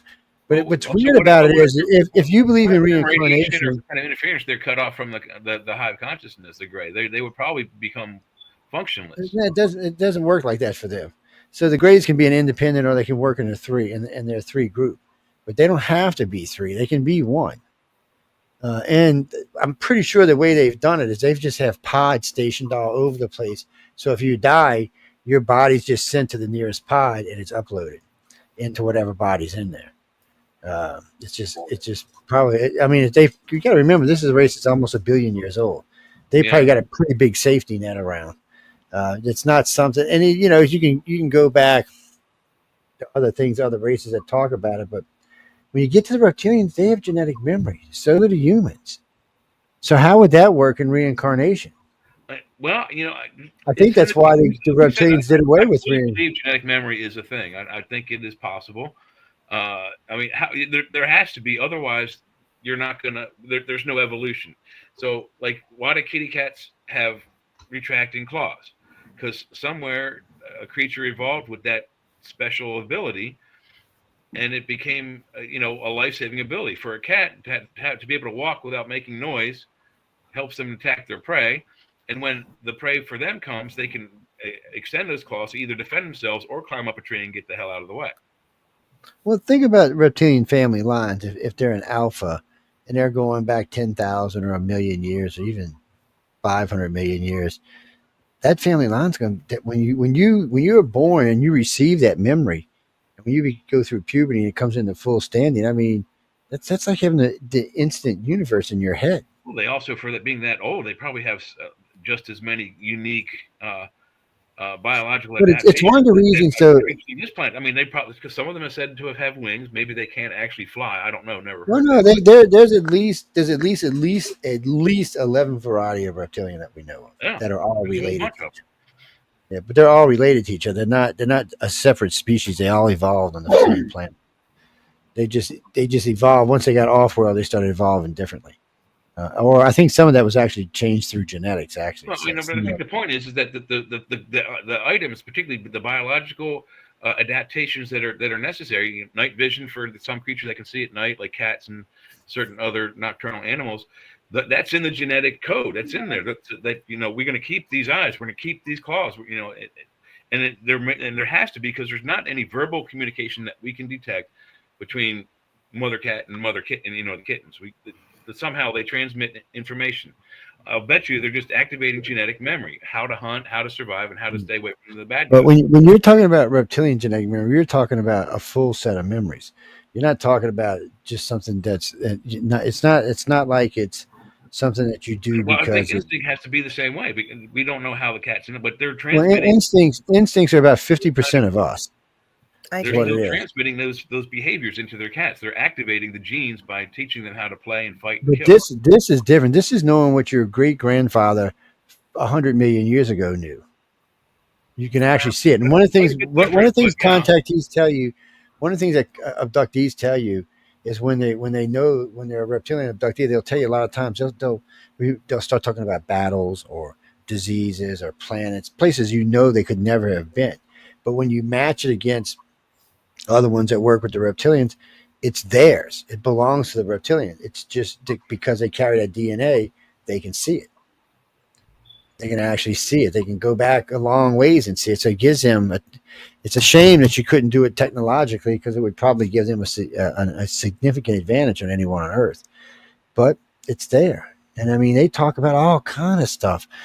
So, I don't even know how you sort through all of that memory and make new memories as you're going along. Animals do communicate. Is it collective? Sorry, go ahead, Carolyn. I was just going to say that animals quickly communicate, but they communicate telepathically. Go ahead, Carolyn. Sorry. I don't believe the reptilians are. That was just my question. Are collective mind. I believe it's collective memory. Yeah. But not collect. They're not hive mind mentality. They function as strictly as individuals. Yeah, their family lines. Society. Their family lines dictate what their memories are and who they are and what they represent in each one of the tribes. And it's funny that they have 12 tribes like the Israelis do. Yeah. I always thought that was kind of strange. And they showed up in that part of the world. That's Wasn't where there also a lost 13th tribe of at least the Israelis? I don't. They say there's a rogue group that's running around that split a long time ago, came to Earth and split. But it's hard to get any real information on them, because somehow or another they're tied in with the Men in Black, and it's a decent. Well, they brought them up also on the guy with the hairs show, and they suggest that there's a reptilian contingent of Earth beings that evolved from one of our dinosaur species, and they don't say which, but that live in the caverns underneath. It would, if it was true, it would have been a raptor. Because Harvard, yeah. Well, Harvard and Stanford both aged. They took a regular raptor and aged it, I think, 60 million years. It looked like a gray. That's what it looked like. Yes, it did. It had big eyes. It just big head. Almost kind of looked like. Do you remember the show Land of the Lost? It almost kind of, except for the hands, the eyes, and everything else, looked like a slee stack. It was a weird thing, but they would have had to survive the extinction. So yes. Well, being underground, they probably would have a much greater chance of surviving an extinction level event. Yeah, but we don't know what their food was back then. I mean, the planet would have been pretty rough. It'd have been interesting, though. But see, that's another thing. You could probably ask a reptilian, because it would be in their genetic memory. Well, if Sasquatch, Bigfoot, Yeti, those other types of unknown scientific cryptids, they also would have had to have a significant breeding population, and B, to hide throughout these extinction level events as well to survive. I was thinking, the reason I can't see a Bigfoot, because they know I'm going to cook them. They know it's coming. They know. Joe's like, damn, that guy eats anything, man. Jesus. Yeah, when you're a coon ass, whatever you want to call it, we eat anything. It's just, even things that eat us, we don't care. Look, stuffed bear, stuffed alligator, stuff anything, man. It is precisely that mentality. I don't swim in the ocean because there's things that can swallow me whole. No, thank you. Yeah. There's some big sharks down there, I'll tell you that. They caught a 400-pound tiger right off. I mean, not even 600 yards from my leg. Man. Yeah, 4 guys got out there with a seine net and trapped him in the net. And how long was it? Good work for him. He was 400 pounds. They didn't say how long he was. He's probably about 20, 22 feet then. He's a big pounds. He's at least that long. They didn't kill him. They sold him to somebody. It was in the paper. It was like $250,000 or something. I was like, well, I didn't know that. I'll start trapping them bitches. Hell, look. Big enough to put a 20-foot shark in it, though. I mean, come on. They had a big seine there. It was big. It must have been 40 or 50 feet because you could see them. They were stretched out. And they probably sold it to an aquarium, like Baltimore aquarium or something. But I know you had all kind of police out there, state troopers came out there. But I mean, there's a lot of big sharks around here. A lot of dolphins around here too. I mean, one of them moved in our bayou for 4 or 5 weeks until somebody ratted her out. She was all happy. He had lots of food in the bayou. She was out there playing around every day. And somebody called the marina. I mean, I forgot the name of them now. But they came out and got her. They did all kind of stuff. They cut her up and bruised her up. You could tell she was bleeding and stuff. They were they weren't even wildlife fishery. They were the guys who owned the aquarium. That's who came and got her. For what reason? Because somebody called them and told them. And wildlife and fishery made them release her, tag her and release her. And she was a young female. But she came in under the bridge, and once if there's no traffic, the bridge doesn't make any noise. But if there's a lot of traffic, it vibrates in the water right there. Probably scared her. But there was so much food in this bayou. She was like, shit on this. I'm not leaving. This is great. And there's no males to harass her here. So she's probably happy as can be. It's and I mean, I seen it was so foggy you couldn't even see the water, and I seen a fin. I'm like, is that a shark? I told Linda, I said, come look at the shot. I don't see anything. I'm out there snapping pictures and running video because I couldn't see anything. Luckily, finally, I got the video where she was just humping through. Next morning, Linda went out there with her cane and hit the dock. She came right up to the dock. She's tripping. Yeah, at first I thought she might have been a tame dolphin that escaped from somewhere. I love dolphins. I swam with them. It was one of the most incredible experiences I've ever had. It was really amazing. I've got 6 beautiful otters that like to come eat my crabs, the little bastards. Me and the otters had a talk. We had a heart to heart. Do they hold hands when they sleep? Because I've seen videos of them when they do. Oh, they'd be out there. So they'd go steal a crab out of my trap and then flip over their backs and eat the crab. Yes. We should probably do a bottom of the hour break since we started at the bottom of the hour. Yes. You got a song, Laura? And I do.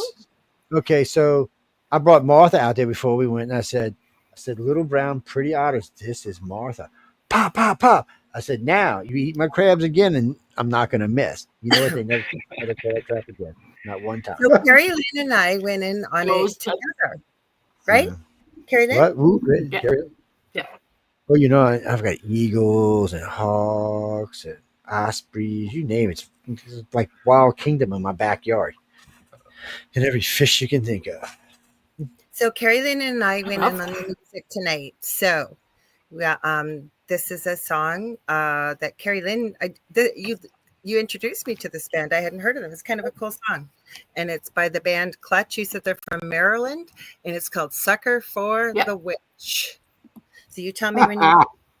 I think sorry. Like that already. I thought it was pretty cool. Mm-hmm. I love Clutch. They're pretty good, actually. I didn't know about them. And I said, yeah, that's a cool song. So are we ready to play it now? Is that what you want me to do? Yeah, go ahead. You got it.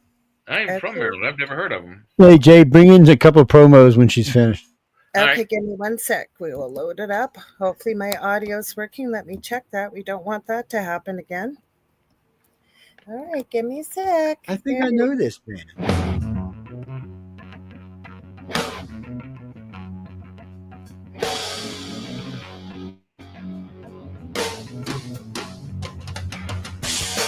Every time I said to write lyricals on the women, I always seem to end up a victim of some terrible ass kicking. So now I'm telling myself, so when you got the obsession, here it is now, people, to the best of my recollection.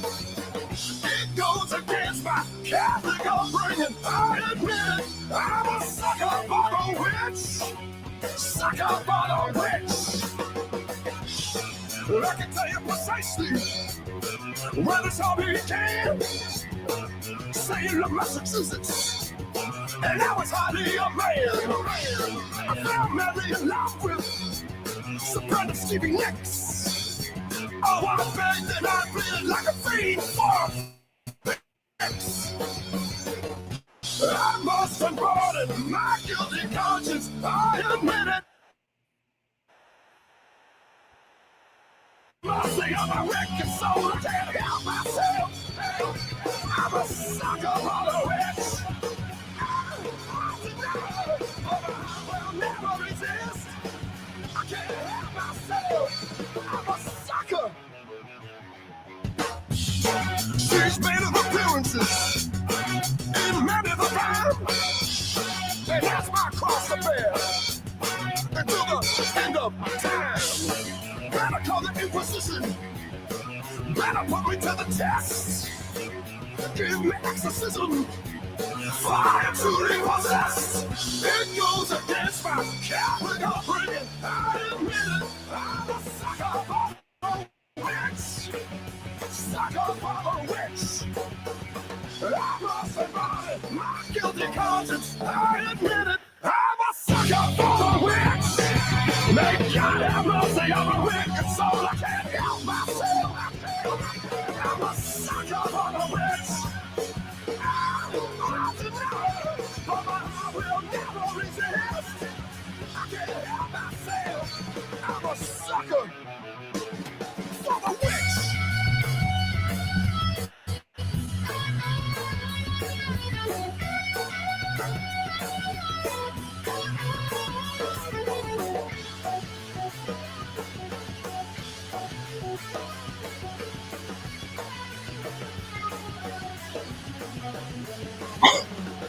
It goes against my Catholic upbringing. I admit it. I'm a sucker for the witch. May God have mercy on my wicked soul. I can't help myself. I'm a sucker for the witch. I'm denied, but I will never resist. I can't help myself. I'm a sucker. Since the 2018 tragedy, whispers have surrounded the Watts home. Unknowingly, even police body camera footage has caught unexplainable activity. Some believe the spirits of Shanann and her daughters remain. Let's delve into the theories that ask not just what is haunting places like this, but why. Join us in the chat, we want to hear your theories.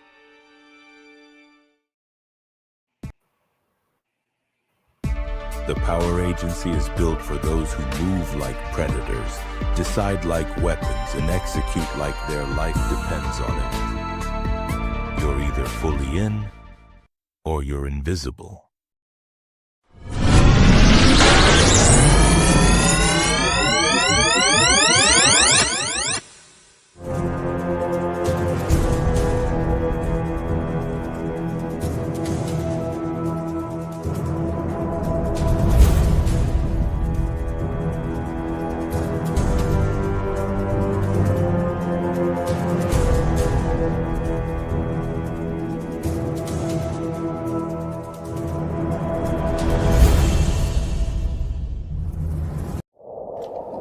Welcome to Paranormal Heart Podcast with host Kat Ward.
The Church of Mavis Radio Show, Friday nights at 8 p.m., 7 Central, starring Jeffrey Pritchett with his co-hosts Wham and Jay McNicholas, right here on the United Paranormal Radio Network, UPRN 107.7 FM, New Orleans.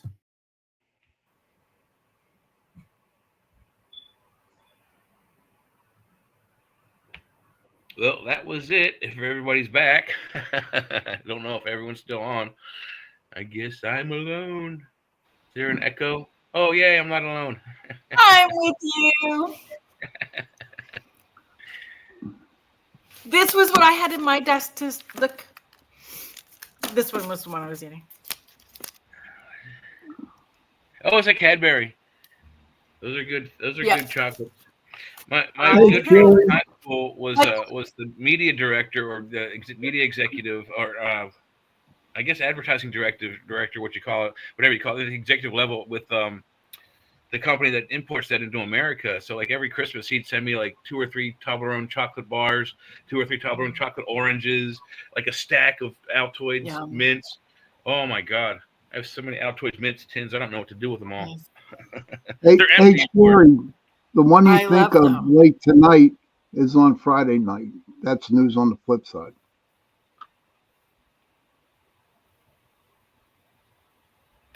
Oh, I mean, sure, Mish. sorry for interrupting.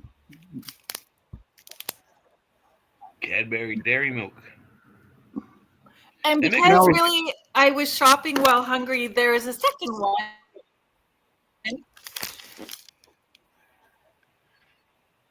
Dairy I didn't milk. get dark chocolate, Michael. I got and salted caramel. Have you tried? There's a One of a the Reese's candy bar venues that I called- work out of, they're from Huh? one of the Didn't hear what you venues said. that I do my events out of. Their family is from Scotland, and they have a bakery, and everything is imported from Scotland. All those Cadbury chocolate bars, the treats, it is loaded full. It's so I love working there. Europe has some good chocolatiers, but we have some here too. There's a candy bar that Reese's makes called the Crispity Crunchity Bar. Have you tried it? Nope. Do. No. It's okay. It's like, you know what a Reese's peanut butter cup is like. Mhm. It's like Reese's peanut butter cup Yes. and Butterfinger had a bastard child, and it was called Crispity Crunchity Bar. I'm not shitting you. I'm not kidding. I'm not kidding. You have to. It is like I'm you know, salivating. Back Alley, Reese's and peanut butter and Butterfinger got together. This is what came out. My tastes in chocolate have developed well beyond 11 years old. No offense, man. you know what? The best chocolate. You know what? This is gonna be crazy. It's gonna sound crazy. There's Aldi's, right? The supermarket Aldi's. Yes. They're German and kind of discount cheaper stuff. They've got freaking chocolate, and it's from Germany. That it's just beautiful, milky, and nice, and melts in your mouth, and it's like $1.89 for a bar. Unheard of, man. Well, they I also like have, Hershey's Germany with also almonds. has that. I forget what it is, but it's that hazelnut paste. It's a chocolate. It's a I like chocolate Hershey's spread. with almonds sometimes. Nutella. And I Nutella, gotta yeah. get the craving. I like Dove. Dove makes some decent chocolate bar. You know what I mean? But yeah, man. But then Michael, I know the chocolate bars you're talking about. My daughter, when she went to university, had a friend that was an international student from Germany, and she used to get my daughter those chocolate bars all the time. They're yummy. they're great. And it's cheap. I know the ones that you're talking about. Mhm. Good And they're ingredients. cheap. Yeah, like good Journeys, ingredients. Like too. they didn't cut back, and I don't know. They're pretty. So it's like it's always nice to find cool stuff. It's yummy. Just doesn't matter what the price is. Really, if you like it, you like it. Well, yeah. Unfortunately, the way I found some cool stuff, it wasn't chocolate, but it was kind of. My roommate in college was. His name was Kim Byung-Uk. First name was Kim. His last name was UK. Or his first name was Uk. UK. His last name is Kim. Anyway, You say his name is Puke. Kim, Uk, UK. We just call him Uk. But, Kim Puke. anyway, he brought these cigarettes back from the Korean store that they had, like a Korean grocery store that he went to. He brought these cigarettes to the dorm. One pack, I forget what the name of it was, but He said it's chocolate bar or something or other, and I was like, bullshit. So I lit it and I smoked it, and it tasted exactly like milk chocolate. The smoke tasted like milk. It was the coolest thing ever. Like, oh, that's really neat. Then he's like, well, try these. I'm like, what's this? He's like, it's a pine tree. I'm like, oh. So the next one tasted like pine saw, but the coolest thing was I've never, I was 23, 24 years old. I started smoking when I was 16. Never had a flavored cigarette before. Here, this super bad for your health chocolate flavored cigarette. It was the best flavor I had ever come across. Pennsylvania's got a lot of good food, man. I gotta say, man. You know Yeah, what? Especially, I love pretzels. Like for instance, like it's Dude, especially you gotta come especially to your place where real there's a pumpernickel pretzels. Pumpernickel, no onion put in there, that kind of crap. Pumpernickel, dude. Just pumpernickel. Listen. And then I've got it. I can't get it locally, but I'm only 45 minutes. You're not going to get this locally. You got to come here. Up the street, literally 2 blocks that way from my house is a bar called Rough Edges. It's a local bar. They're closed except for Friday, Saturday, and Sunday. They don't open during the week at all. They have a stuffed pretzel. I swear to God, the thing's like this long. It's literally like 12 or 13 inches long. And then they stuff it with blue crab, like this thick all the way down, and it will fill you up. It is the most awesome stuff. When I was down in Strasbourg, checking stuff out, I got one of those big Bavarian pretzels, man, with the beer cheese. You know what I mean? That's some good stuff. You feel guilty after you eat the whole thing. How could you? I mean, it's enough for like 5 people. Yeah, it is. It absolutely is. Oh yeah, and they hook you up with portions there too. I mean, well, we're also lucky in Maryland. Is where I first encountered the Mennonite stores. There's one near my old work a long time ago. We would go there for lunch, and you could get just pretzel sticks, or you could get the traditionally tied ones. But when they took it out of the oven, literally it looked like they were slathering a gallon of melted butter on. They just take this paintbrush and it's like 1 gallon. What's that big Amish market though in Lancaster? It's like Lancaster, right? Like that huge Amish store. Yeah. It's one everybody flocks to. I haven't been to that one particularly, but people are telling me to go there. Yeah, they have good stuff. I mean, they literally. Did you guys ever try one of their strawberry tarts? No, their desserts are at the store that I went to. The restaurant food was reasonably priced, but the takeaway food is kind of pricey. But they did have a fresh butcher that had, freshly butchered meat, which was also reasonably priced. So we did. They don't like me, man. Not the. I didn't try their desserts or their candies. The Amish don't like me. I intimidate them. I think I don't know. Well, they get freaked out when I go in there. They have conies. You can go to the Mennonite store and get conies for I think it's like $5.99 a pound. It's basically one rabbit is like $6. Skinned and ready to boil. They like those strawberry tarts. I'm telling you, bud, they weigh a pound. Oh wow! Yeah, I did try. They have I guess they're like Dutch style donuts that are stuffed with either lemon or jellies. Those are very good, but they're also like 1,000 calories a piece. That's all right. If you're hungry, yeah, it's very good. There's a guy up the street that has he's a Mennonite. And he has a farm store, so you can get fresh veggies and fresh desserts and they sell like tuna fish. Like you can just take the cup with you and make a sandwich at work. Very, very good stuff. You cannot go hungry in this state. No, you can't. Being from New York, we had access to every kind of food, like everything. New York is only known for one food, and that's pizza, man. Yeah, I mean, but authentic. You want real Indian, you get real Indian in New York. You can get real anything, really. But you get used to that. But then you travel other places where it doesn't hit the mark, so you got to really search out. Like the mom and pop places usually have it down pat, and diners too. I love a good diner. Because they're simple. You get a nice cheeseburger with onion rings. And boom, yeah, diners are. You're gonna get hooked up.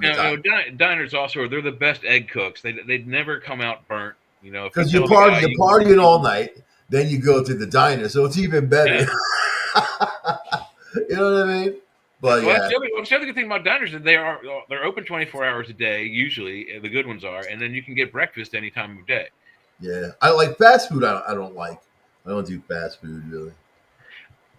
I would agree that the afternoon menus are really, really bad for you. But if it's breakfast time, I will stop at a McDonald's for breakfast. They do have I would never do Have you McDonald's. guys If seen I the was price of pressed, I would do McDonald's? Wendy's because Wendy's at least has some decent stuff. Yeah. McDonald's is scary. McDonald's food, you can have that for 20 years in your backseat of your car. It'll still be exactly the same when you bought it. There's something really wrong with food that doesn't go moldy, you know what I mean, or go bad. It's just, After those big events, Go ahead. after the big events, I'm so hungry. I'm starving. So I would hit those Wendy's and get like the Baconator and gobble it back, no problem. Wipe my chin, grab another one, and away I go. And then I started talking like Sylvia Brown. Wah, wah, wah. My body was like, "What the heck did you just shove in me? It's horrible. I can't even eat them anymore. They're I'll horrible." go after McDonald's Bad. when they do two Big Macs for $6 or two filet fish for $4. I'll do that because I can eat 4 filet of fish really quick or 2 Big Macs. International House of Pancakes, man. 100%. Mm. You know that you get. They You, have you good can, fried you can chicken eat. steak. They have You good can chicken eat. fried They'll still bring more. My God. Oh yeah. But great omelet. I like their omelets, man, and their pancakes are all right too. Yeah, they have a good chicken fried steak. It's not as good as All day breakfast was Bob Evans, fabulous. but it's good. Yeah, I haven't Have been you to guys seen the price of McDonald's? What's that? man? Bob Evans? What's that? Oh, yeah, it's crazy. It's a restaurant. Bob Evans, It's a they have a restaurant. restaurant, and they also sell It's a like good the one. mashed potatoes in the stores and the macaroni and cheese. They have a series of restaurants that have, it's kind of like the Cracker Barrel as a store that you walk through before you get to the restaurant. In some cases. I love Cracker Barrel. Cracker Barrel. Yeah, the menu Would is it be very like Cracker Farm Barrel Boy? like. We have a Farm Boy here. It's probably very similar. Is that the same as Farm Boy? I'll bet you it's very similar. Yeah, I would not be surprised. We don't have any of those.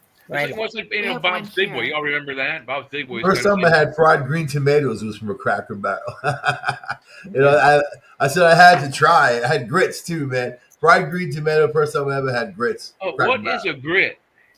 It's corn. I know. That was Oh, grits are great, man. Oh, I love grits with butter.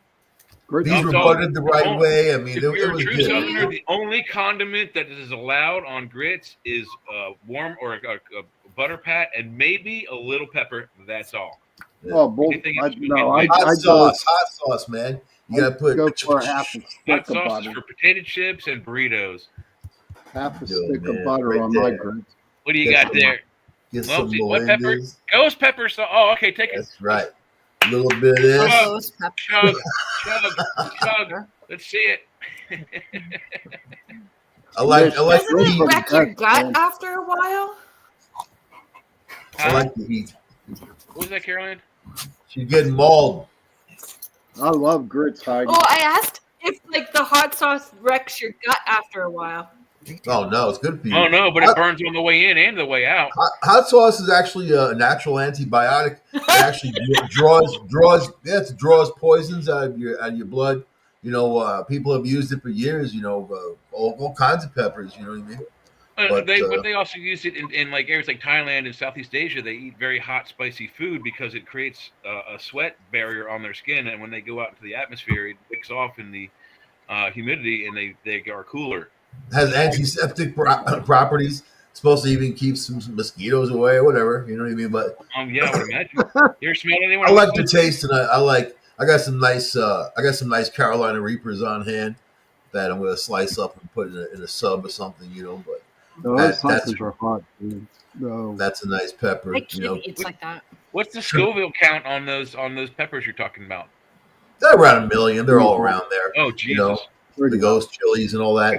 Carolina Carolina Reaper. 70, and I can barely. You eat know it. something? What I learned about peppers, it really depends on the grower, and because you could get a grower to grow Reapers really a lot hotter. You know what I mean? And same for ghost chilies. Like a ghost chili is actually called a Naza Haloka. So the Naza Haloka, and you get the book Naza Haloka, like the chocolate ghost chilies, man. Oh my God, they're so good though. Trinidad Scorpion, all day long, man. Have you ever seen them? They look like just little nuggets of hell. You know what I mean? my mom's Italian, so when we were younger, she used to every once in a while she'd make stuffed green bell peppers for dinner, which is basically just meat sauce in a boil or bacon of pepper. The pepper becomes the bowl, and you eat like it's like a taco salad. You eat the bowl and the salad all at once. But then later on, she started using poblano peppers, which are they're not hot really, but they have different flavor than green peppers, and those are really, really good. I used to hate heat when I was young, and especially even in my 20s. I didn't get into hot peppers until I was like 35, somewhere around 40, somewhere in that. I started eating really hot, and then got into habaneros, and then making my own hot sauce, and it was really just, they're all differently unique, but I mean, like, but I used to take with me to restaurants, man, like whip out a bottle of hot sauce, and people are looking at me like, what? I'm like, because they're not going to have what you want, like maple syrup. I have to have real maple syrup. I can't have the crap, the fake stuff, man. I can't have it. It's just not, every Canadian will know that, man. I think that's probably even illegal to have Mrs. Butterworth up there or something like that.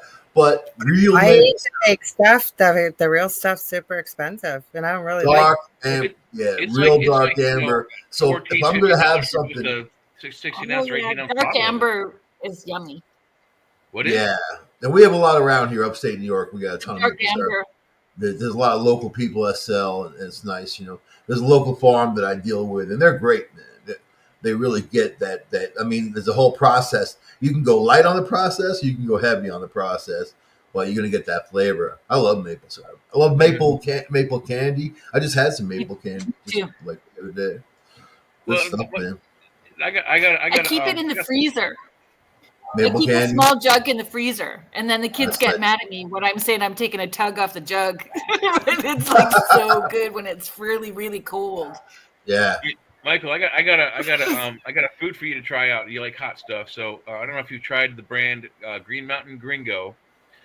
It's a real brand. You can get it in the stores. Green Mountain Gringo. They make a hot sauce or sauces, and they don't put. It's not like Yeah, I think it's mass produced, but they don't put like the normal preservatives and stuff in them. Really, really good. But they have their hot sauce and I don't mind some hot sauce, but this guy, I can't make it past 10 chips without my head sweating. That's how hot it is.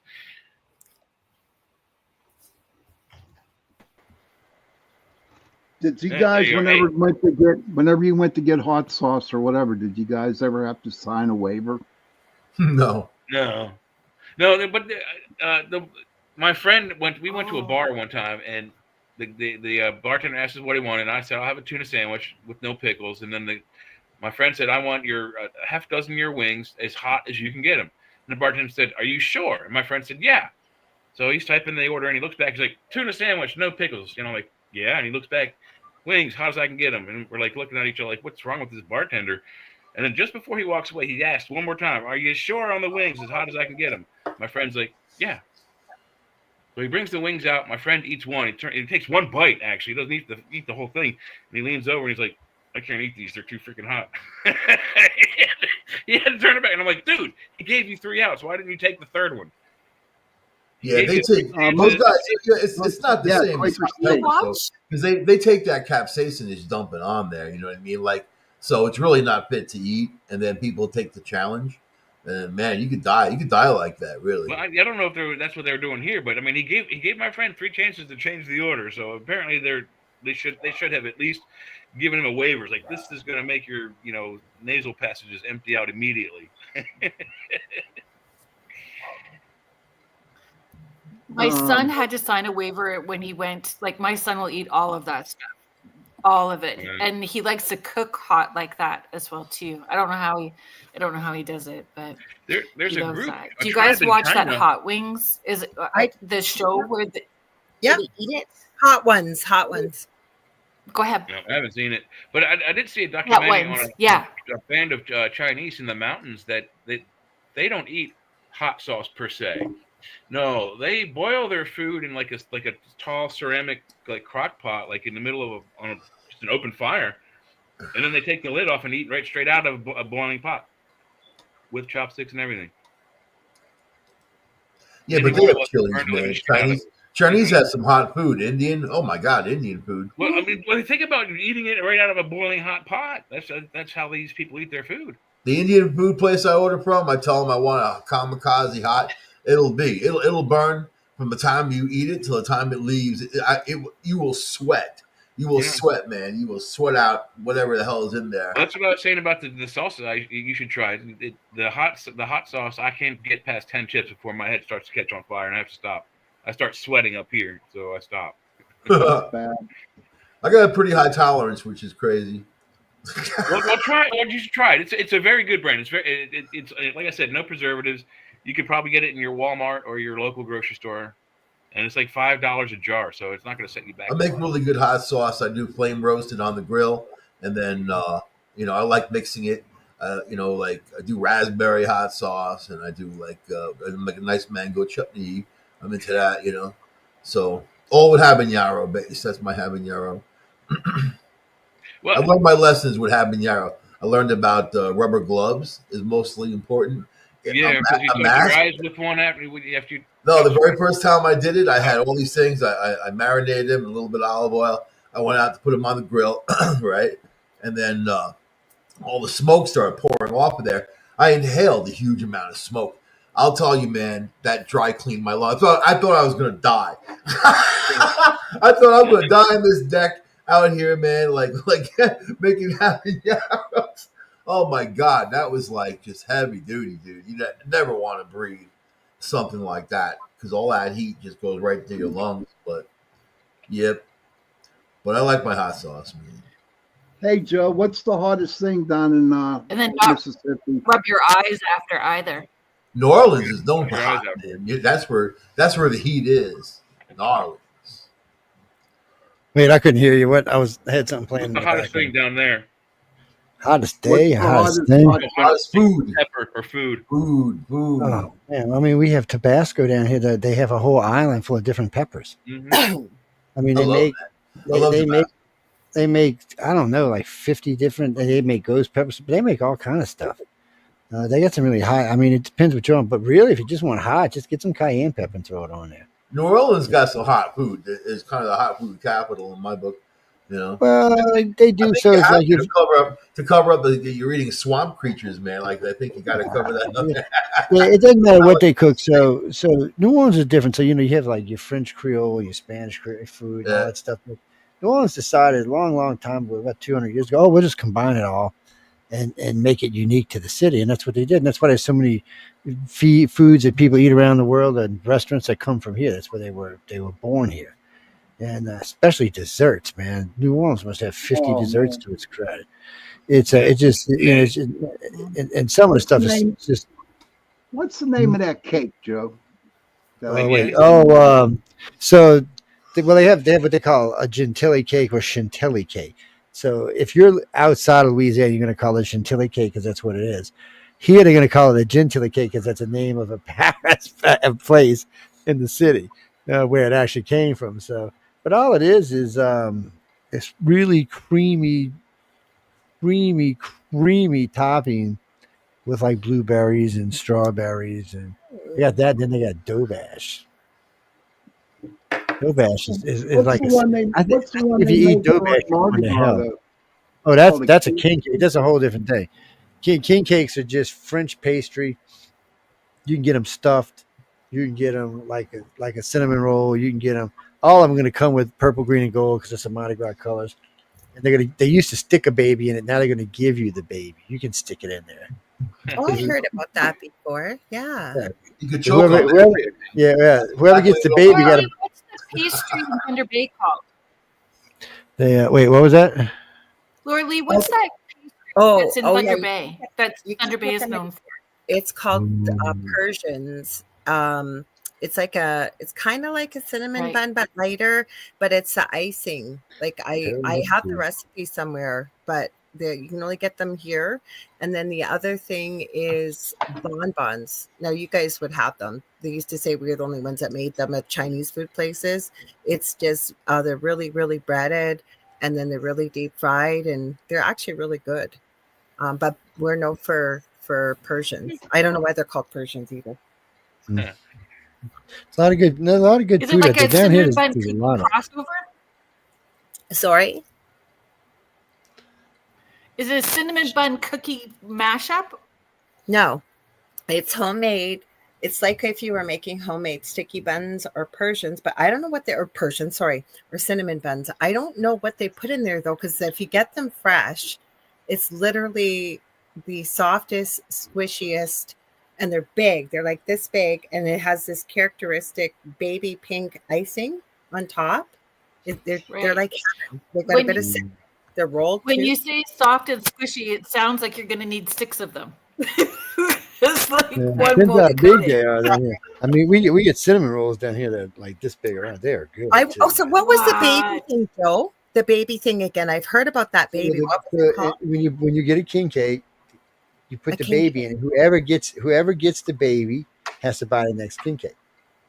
Ah, okay. So see, that's how they start. So they start out carnival season. Everybody who owns a business or families buy a king cake, and then after that, whoever gets the baby buys the next one. That way, it goes through the entire season. There's always a king cake. They usually do it on Fridays, but there's always a king cake. So that's just a thing. And now king cakes used to be like $9. Now bitches are like 60. They done got all fancy dancy with them and stuff. It's $60 for a cake. for a king cake. A king cake is nothing. I just about died. We had blizzards last night for the first time in years. And I was looking at that. Oh, that'd be kind of cool to have a Dairy Queen ice cream cake. They were, mind you, it was on like Skip the Dishes. So I know they put it up by $1 or $2, right? It was $65.83 to get a small ice cream cake. I just about. And what Okay, are they? They're like, for a regular cake, what are they? $10, $12 for like, a huge sheet cake. You can write anything you want on it. I I guess. don't know about that. Probably about $20 these days. What's in the king That's what cake? I said. About $20 for a big sheet cake, and then you can write whatever you want on it.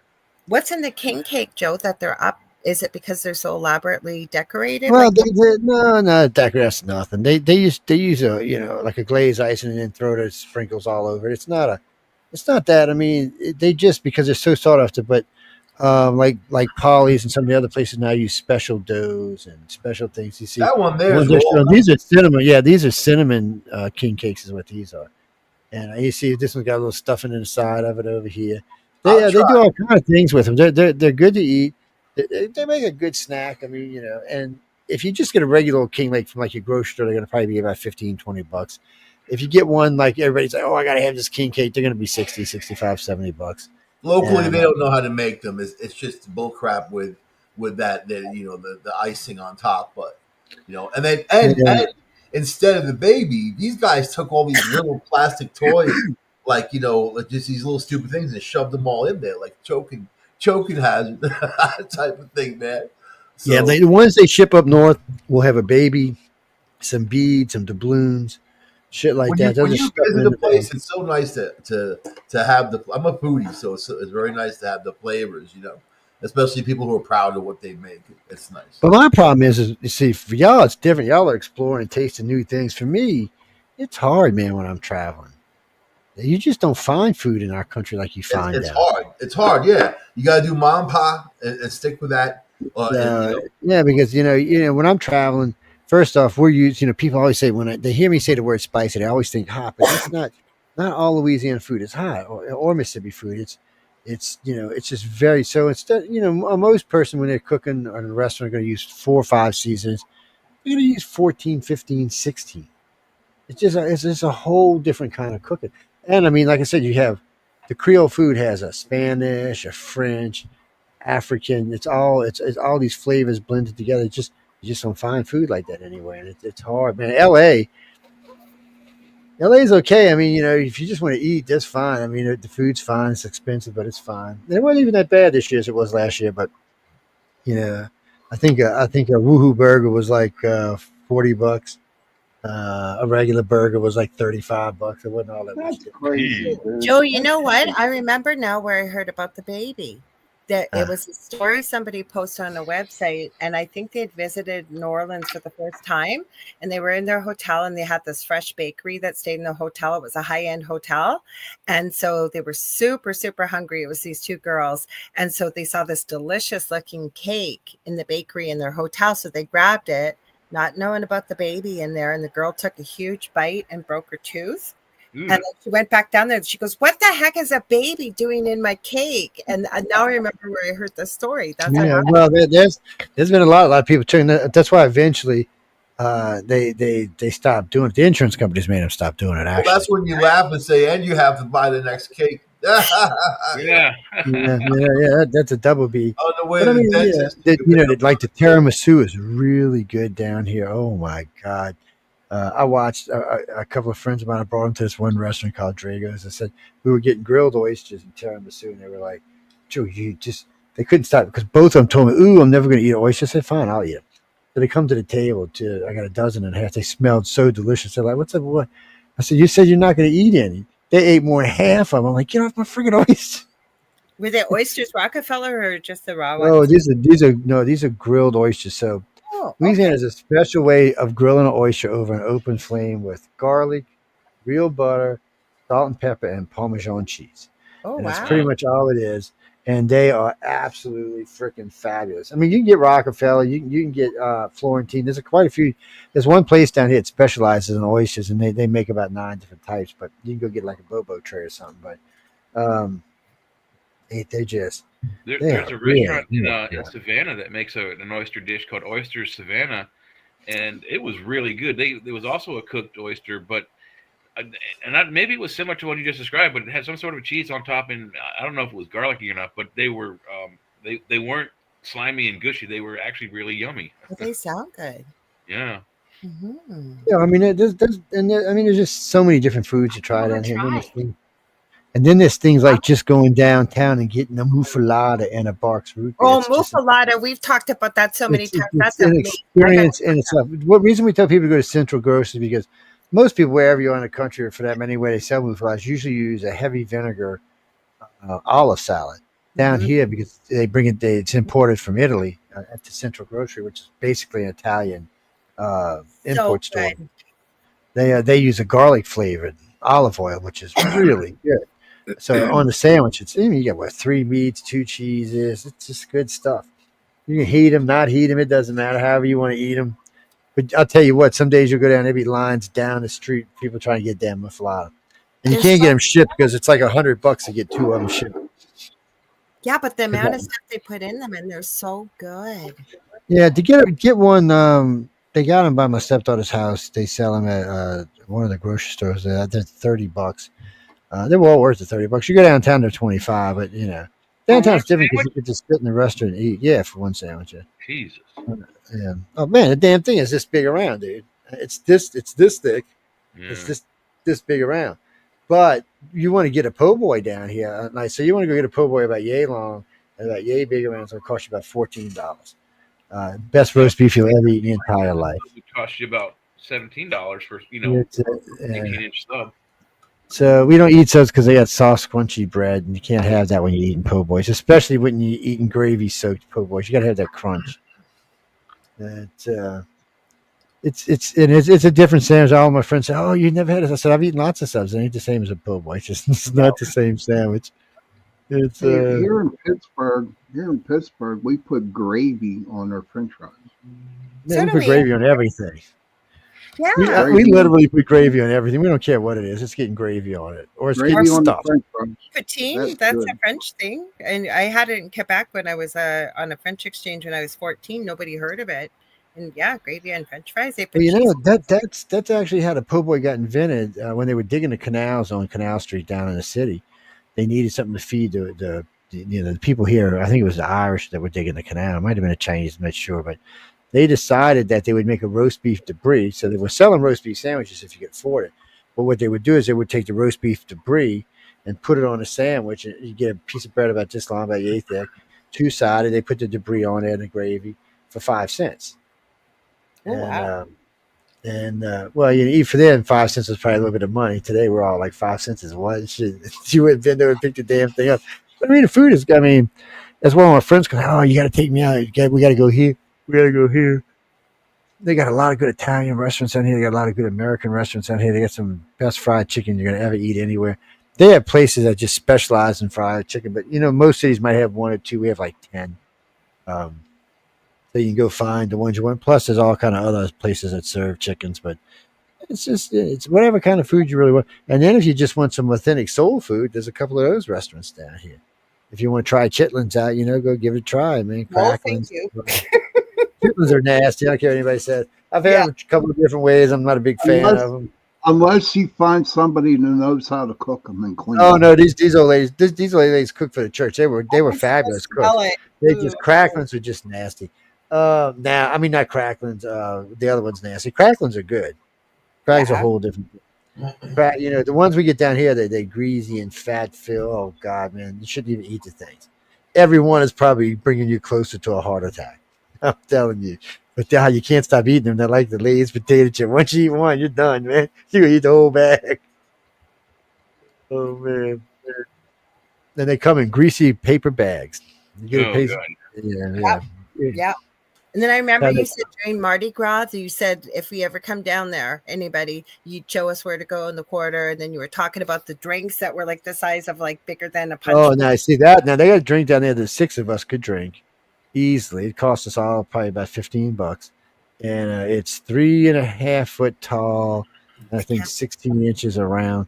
They got one that's 3 foot tall too, but it's all 151. It's insane how much alcohol is in it. It's like 3 bottles of alcohol in it, and Hawaiian punch basically. And I mean, you'll get ripped if it becomes with these big long straws.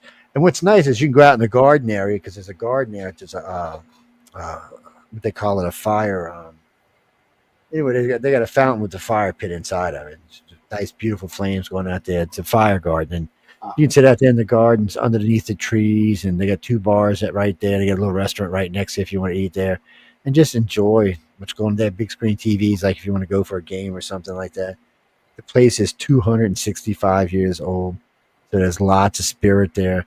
Everything when you're in the deep quarter, as I like to call it, in the Vieux-Carré and the Marigny, everything there is 200 and 300 years old, and the stuff that hasn't has been burnt down and rebuilt and is at least 200 years old. So you get. It's like I was listening to Carolyn the other day talking. We were she was talking. And I got to thinking between. So they've got St. Louis Cathedral, and they've got a row of buildings on the side of them, and it's Pirates Alley is what it's called. And there's one on each side of the church. So in the old days, they would sell the slaves on one side, hang the slaves on the other side. Well, hang anybody on the side, it wasn't just slaves. You were bad, that's where you got hung. So the place is unbelievably haunted. And we've been out there at night. This is a funny story. We're out there one day, we're walking along, we're drunk as shit. I mean, we've been drinking since like 6 o'clock in the afternoon. It's 3 o'clock in the morning. So we're just walking, strolling along on the side of it. My friend goes, "Look at that girl in that big dress. That looks like one of the dresses from like the 1800s." And she's just strolling along, and this guy comes in the front and joins us, and we're just watching, and we're watching them, and they just poof. Well, the people on the side of us just freaked out. Got up and started running. They were sitting down eating. There was 2 sets of people who just left when it happened. And we were all just sitting there going, okay, well, that was interesting. The place is weird. Sometimes you'll be standing there and you'll feel something like tapping on your shoulder. Or sometimes you'll feel a tap and then a push on your shoulder, like move along. It's really weird. I can't tell you how many things have been seen in them 2 corridors. Love that. That's what I'm saying. It's a great place to go hang out.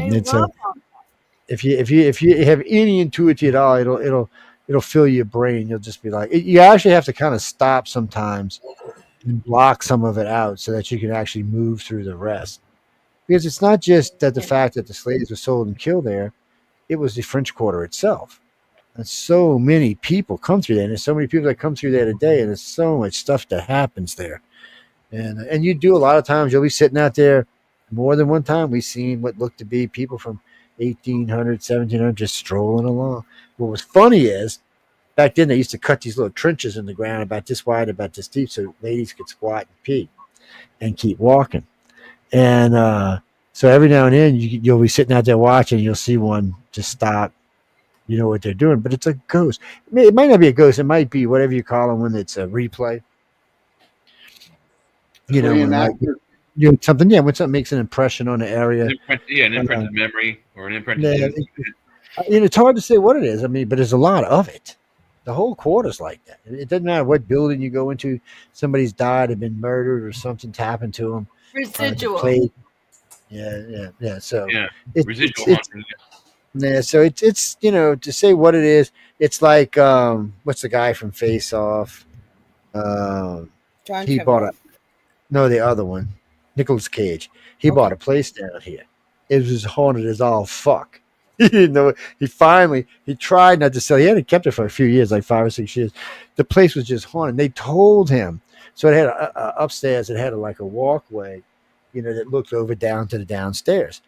And he said, sometimes they would see this woman in this beautiful, elegant white dress coming through and walking downstairs and walking back upstairs. And every now and then it would just freak out and change into something horrible. And he didn't believe it when he bought the house. Well, he had it happen to him 4 or 5 times, he said, but he brought in several investigating teams, several from the city itself and then several from outside. It freaked everyone who went there flipped out. Everyone who went there flipped out. It's What is the haunted how the big haunted house? The woman was a mad lady and she killed all these slaves for the Lori house. No, I don't know. It might be. I'd have to look it up. I'd have to look it up to be sure. There's some monsters down here. Rose Hall in Jamaica. Yeah. There's just Johnny Cash so wrote a much song about it. Yeah, I like Johnny Cash's last song, even though it's hard to listen to. Man, that's a hard song to just sit there and listen to. What's the matter, girls? When he sang "Hurt," that was Yeah. a remake, Johnny Cash's that song you made hurt.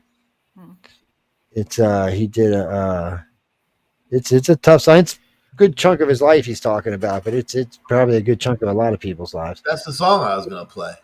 Is it? Get it out here. Only one person playing songs. We only let one person a night play songs, so get over that. He's just doing a cover. No. Laura Lee's playing music. You wasn't here. You wasn't here at the beginning when I was telling everybody the new rules were. That's right. You weren't here yet. Nope. So we're only doing one person doing music on any show, just for certain reasons. But I got my ass chewed yet today by the boss lady and by several listeners of the network about talking over each other. I said, were we that bad last night? And she was like, yes, you were. I was like, she does listen. I forget sometimes. I was gonna say something, but everybody talked over me, man. Yeah, whatever. You worse than the rest of us. Well, you're probably about even with me, but I think we should let Jay be the DJ because he plays great music.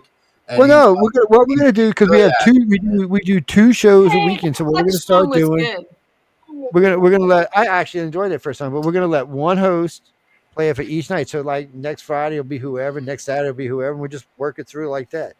That way, hopefully, it gives you a chance to set the tone for the show, because you're gonna be guiding us through the music. But anyway, we're getting close, and we're actually late on this break, so we'll go on here in just a minute.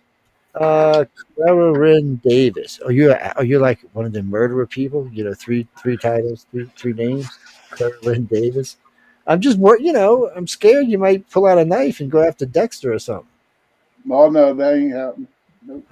Yeah. Anyway, Clara, you can join us on. We're When on. did all We're the nicknames happen? we started. We always have nicknames. We're always add nicknames to people. I can't help myself. Don't worry, Carrie Lynn. I'll figure out one for you sooner or later. I even have one for the boss lady, but I can't tell you. You can't say it on air though. Yeah, no, I can say. Yeah, no, you're right. I can say it. I'll get hurt. She's mean, people. Somebody the other night, I was just because last night that lady was giving me shit, and she wrote to me again today about you're gonna get fired, you're gonna get fired, you're gonna get fired, and I'm like, sweetie, I own the place, they can't fire me. What the hell's wrong with you? I'm like, get over it. The beautiful ones are always cruel. I did tell her though, feel free to write to Michelle. Michelle would be more than happy to talk to us. So I warned Michelle some crazy woman writes to her. That's what it was about. Look, there she is right there. Look, the demon. You see, you can't even speak her name. She's like a demon. I mean, Jesus. Yep. Monitoring us, man. But she knows I love her. She does. She is in control. So if she's supposed to be, she's the boss. She hears and sees It's all. it's Here's anyway. everything. We're getting ready to go to break anyway. But what's that, Johnny? Like you No, said, Carrie Lynn and I we're teamed up. in 2 YouTubes, 2 Rumbles. You can get us on there. Oh, we're short one. Somebody can throw up a destination. We're short a destination up there. Yeah, you can get us on there. I mean, if you want to come into the chat room here with us, that's where you need to be. I mean, you can message me all night long, and I may answer you, I may not, but you can come in here because one of the hosts will display it. If you come in here, they'll put you up on a screen. Ooh, yeah, you'll be all special and stuff. Yes, and then all 6 of us can mess with you. I was being Don't nice. talk over them. Yes, no talking over it. That's what the mute button's for. Damn it. No. What's Yes. anyway? We got to go to break. Lori, take us to No, it's break. Carrie Lynn and I. We teamed up together. So. Okay, well, Carrie Lynn and Laura Lee take us to break. Okay, give me a sec. Okay, KLL take us to break. KLL, Okay, there I'll you take go. Give me 1 sec. Okay, 1 second here. And Carrie Lynn, I'll get you to check and make sure that the mute button's not muted. I gotta move this. Yeah, give me a sec, guys. Sorry, so too many people in here. Jackie Lee.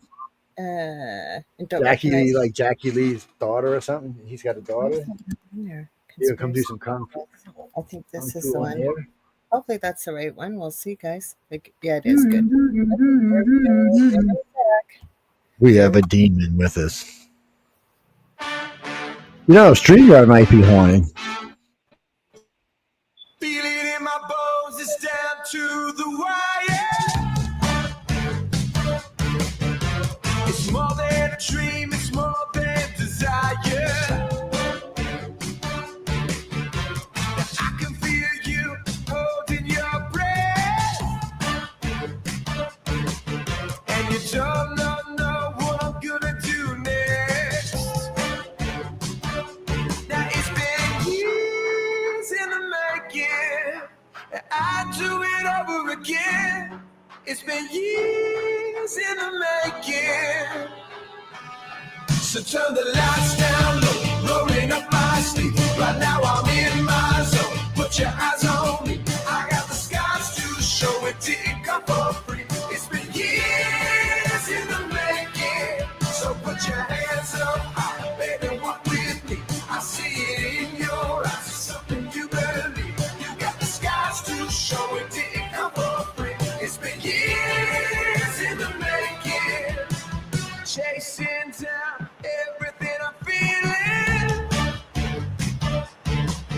I'm coming first and I'm the last one leaving.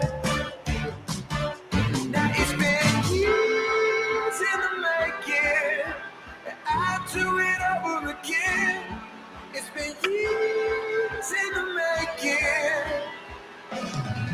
So turn the lights down low, rolling up my sleeve. Right now I'm in my zone. Put your eyes on me. I got the skies to show it. Didn't come for free. It's been years in the making.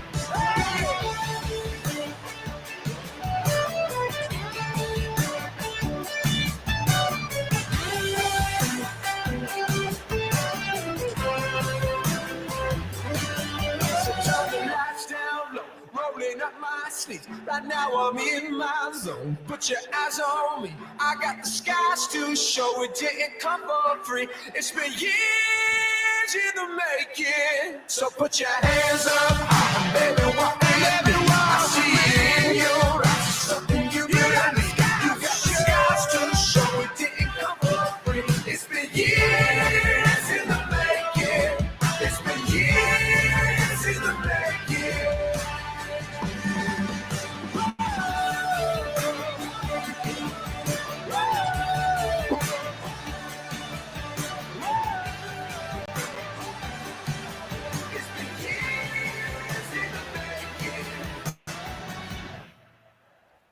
Ooh, Mama San. Yeah, just let me hug, baby.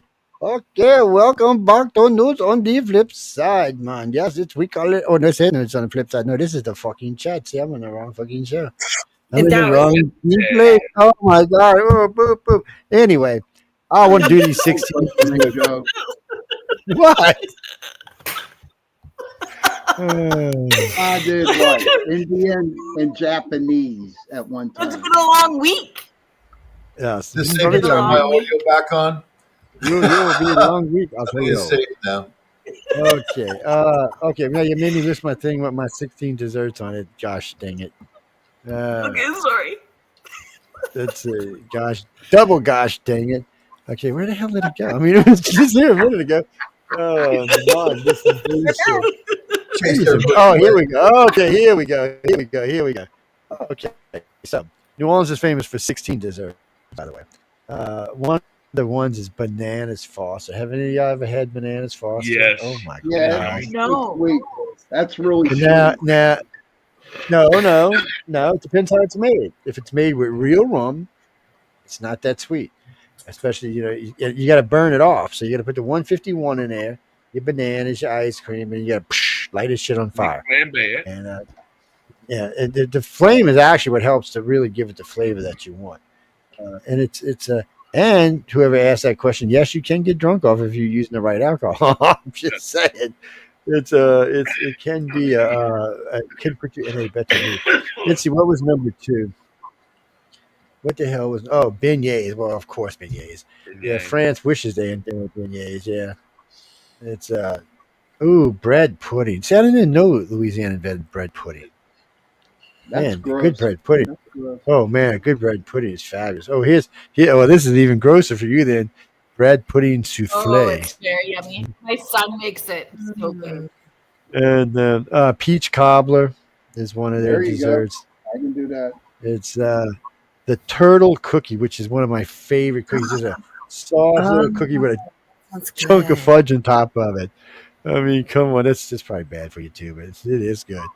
A lot of people put pecans in the pecan pie, and then I know they're gonna have grilled pecan pie. It's with ice cream on top. Yeah, that's just insanity. Is what that is. Have y'all had pralines? Oh my god, pralines is just sugar. Yeah, it is. It's like broken up peanuts on a sheet of syrup that's hardened to you drop it and it breaks. I mean, into pieces. you can feel the grain. Yeah. I mean, it's got rum in it too. For some reason, it's got butter and rum and sugar is what it's got. But I mean, it's got so much sugar in it that you can actually still feel it's soft, but you can still feel the grain in your mouth. King cakes, of course, we were talking about those nasty things. Snowball. Bread pudding is really dead. Snowballs. Who has had a snowball? Y'all have had snowballs, man. You can't. Oh man, snowballs are freaking fabulous. That's what they invented the daiquiri. Snowballs what If you don't invented the mind damn the daiquiri. coconut. The coconut can get in your teeth and bother you all day long. Yeah. So the reason the daiquiri got invented because the snowball we used to take and pour rum into the snowball, and eventually it became daiquiris. Oh, donuts, man, donuts. The whole country without donuts. Oh, donuts. So see everything down here. Oh, there's Gentilly cake. Yeah, right there. Oh man. Oh yeah, that's good. And then I talked about the Dobage earlier. That's another good cake, man. No wonder everybody's so fat down here. Sweet potato pie and scones. Ugh. Yes. Oh wow. And the last one is a banana brown butter tart. Ooh, it looks really good. That sounds good. Yes, and God knows what's invented since this list came out. No, Louisiana they got fat people here. People, what's why? It's not just the desserts. I mean, there's all kind of good stuff. There's food everywhere you go. Most cities you walk through downtown, there'd be a dozen restaurants or so. Down here, it's like, oh no, there's like 50, 60. I don't even know how they support each other. When it comes down to desserts, there's only 2 words that apply: lemon meringue pie. Now you see, my wife would agree with you. She would agree with you. She loves that. Miss This lemon meringue pie. Now I could go for a good banana cream pie. I like banana cream pie once in a while. That's good. Those are good. Yeah, I can eat them often. I can eat Boston cream's good too, once in a while. I can make a mean custard. if you don't like, I mean, Boston cream is Food some of the porn. others, but I tend to go for the more sweeter ones. Amelia needs to be here for food porn. Yeah, Yes. Amelia Pisano No. is the queen of food porn on the network. Oh yes, she is too by far, and she's a damn good cook to boot. It's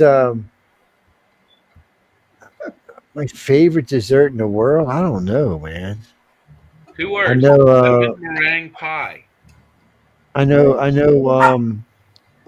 No one gets that joke. It's 3 words. Oh, come on. I'm sorry. Repeat. Well, I learned how to make a chocolate inwardly. mousse. Yeah, I learned how to make a chocolate mousse when I was at the Playboy Club. It was pretty Oh, neat. chocolate mousses are Okay, so why were you cooking at the Playboy? The Playboy. I was a dessert chef actually. A what?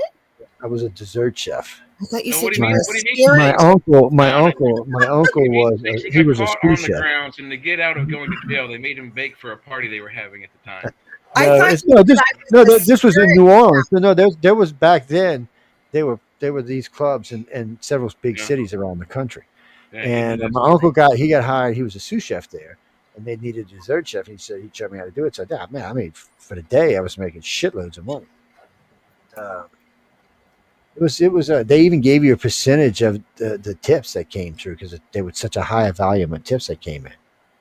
But I thought you said you were a spirit chef. That's why I said a what? No. I was that's what I did, and of course, once you work there, you have free membership to the club. So, after all, it is the Playboy Club, and I was what 19. Stories? Yeah. Nothing I can say in polite company. Nothing that would fit on the R-rated show. Let's put it that way. No, Michelle, right, you're tongue tied, buddy. She has it tied. Do you think all of the Playboy? Do you think all the Playboy bunnies that have died and so tragically would haunt there? Do you think they would haunt there? I would think. No. Now none of them exist anymore. So they're all business places and restaurants and And stuff Hef's like hanging that. out there. A lot of them have been tore down, and other stuff's been put there. It's and down here it's hard because we get inundated with salt water so often. It's hard for a spirit to really stay grounded. Depends what part of town they're in. So if they're in the old, like in New Orleans, if they're in the old town, like the Marigny or St. Charles. But I mean, like you got to remember, so right after Katrina, the entire area of New Orleans was under 16 foot of salt water. So I mean, if you're a ghost or demon, you're not having a good time. And so the inner city, the old city, the Bucarest, the St. Charles, and that's all built on high ground. It was all above sea level. That actually sparks a pretty good question because they do that in the one with Dean and whatever the Supernatural. Oh, they always put a salt circle around the hotel room or around where they want to be protected. What does the salt do to keep the spirits away? I don't understand. No, spirit won't cross salt. They want, and they don't like moving water, and they don't like salt. We have both. We have moving water and salt. When you move into a place, you're supposed to put a salt circle around your home. Just take the salt and go all the way around the home and throw some white light out there. Tell whatever there to leave. And Linda puts enchantments at the front and back doors, and there's with window ledges. Window ledges. Window ledges. It's weird. Well, we have double insulated windows filled with argon, so that should reflect any spirit coming in. It should. It's a gas. I don't think a spirit would be noble happy. gas. So so I don't think it's weird how things are. This house was designed for somebody who wanted, if you wanted to be deep into magic, this is the place to be because it's just what it's connected to. You have moving water by you. You have a large gulf and a large bay. You're like in the middle of it. You're in the middle of the woods, but yet in the city. You're living in Baba Yaga's hut. You're in Baba Yaga's it's a place to be. I mean, I would love that. His house is on stilts. I'm not lying. He's living in Baba Yaga's dancing hut. My house is I on would stilts, love that. sure. But the view from your back, like when you've shared pictures, it is beautiful where you live, Joe. No, right now my big ass mimosa is blooming right now. It covers a quarter of the yard in pink.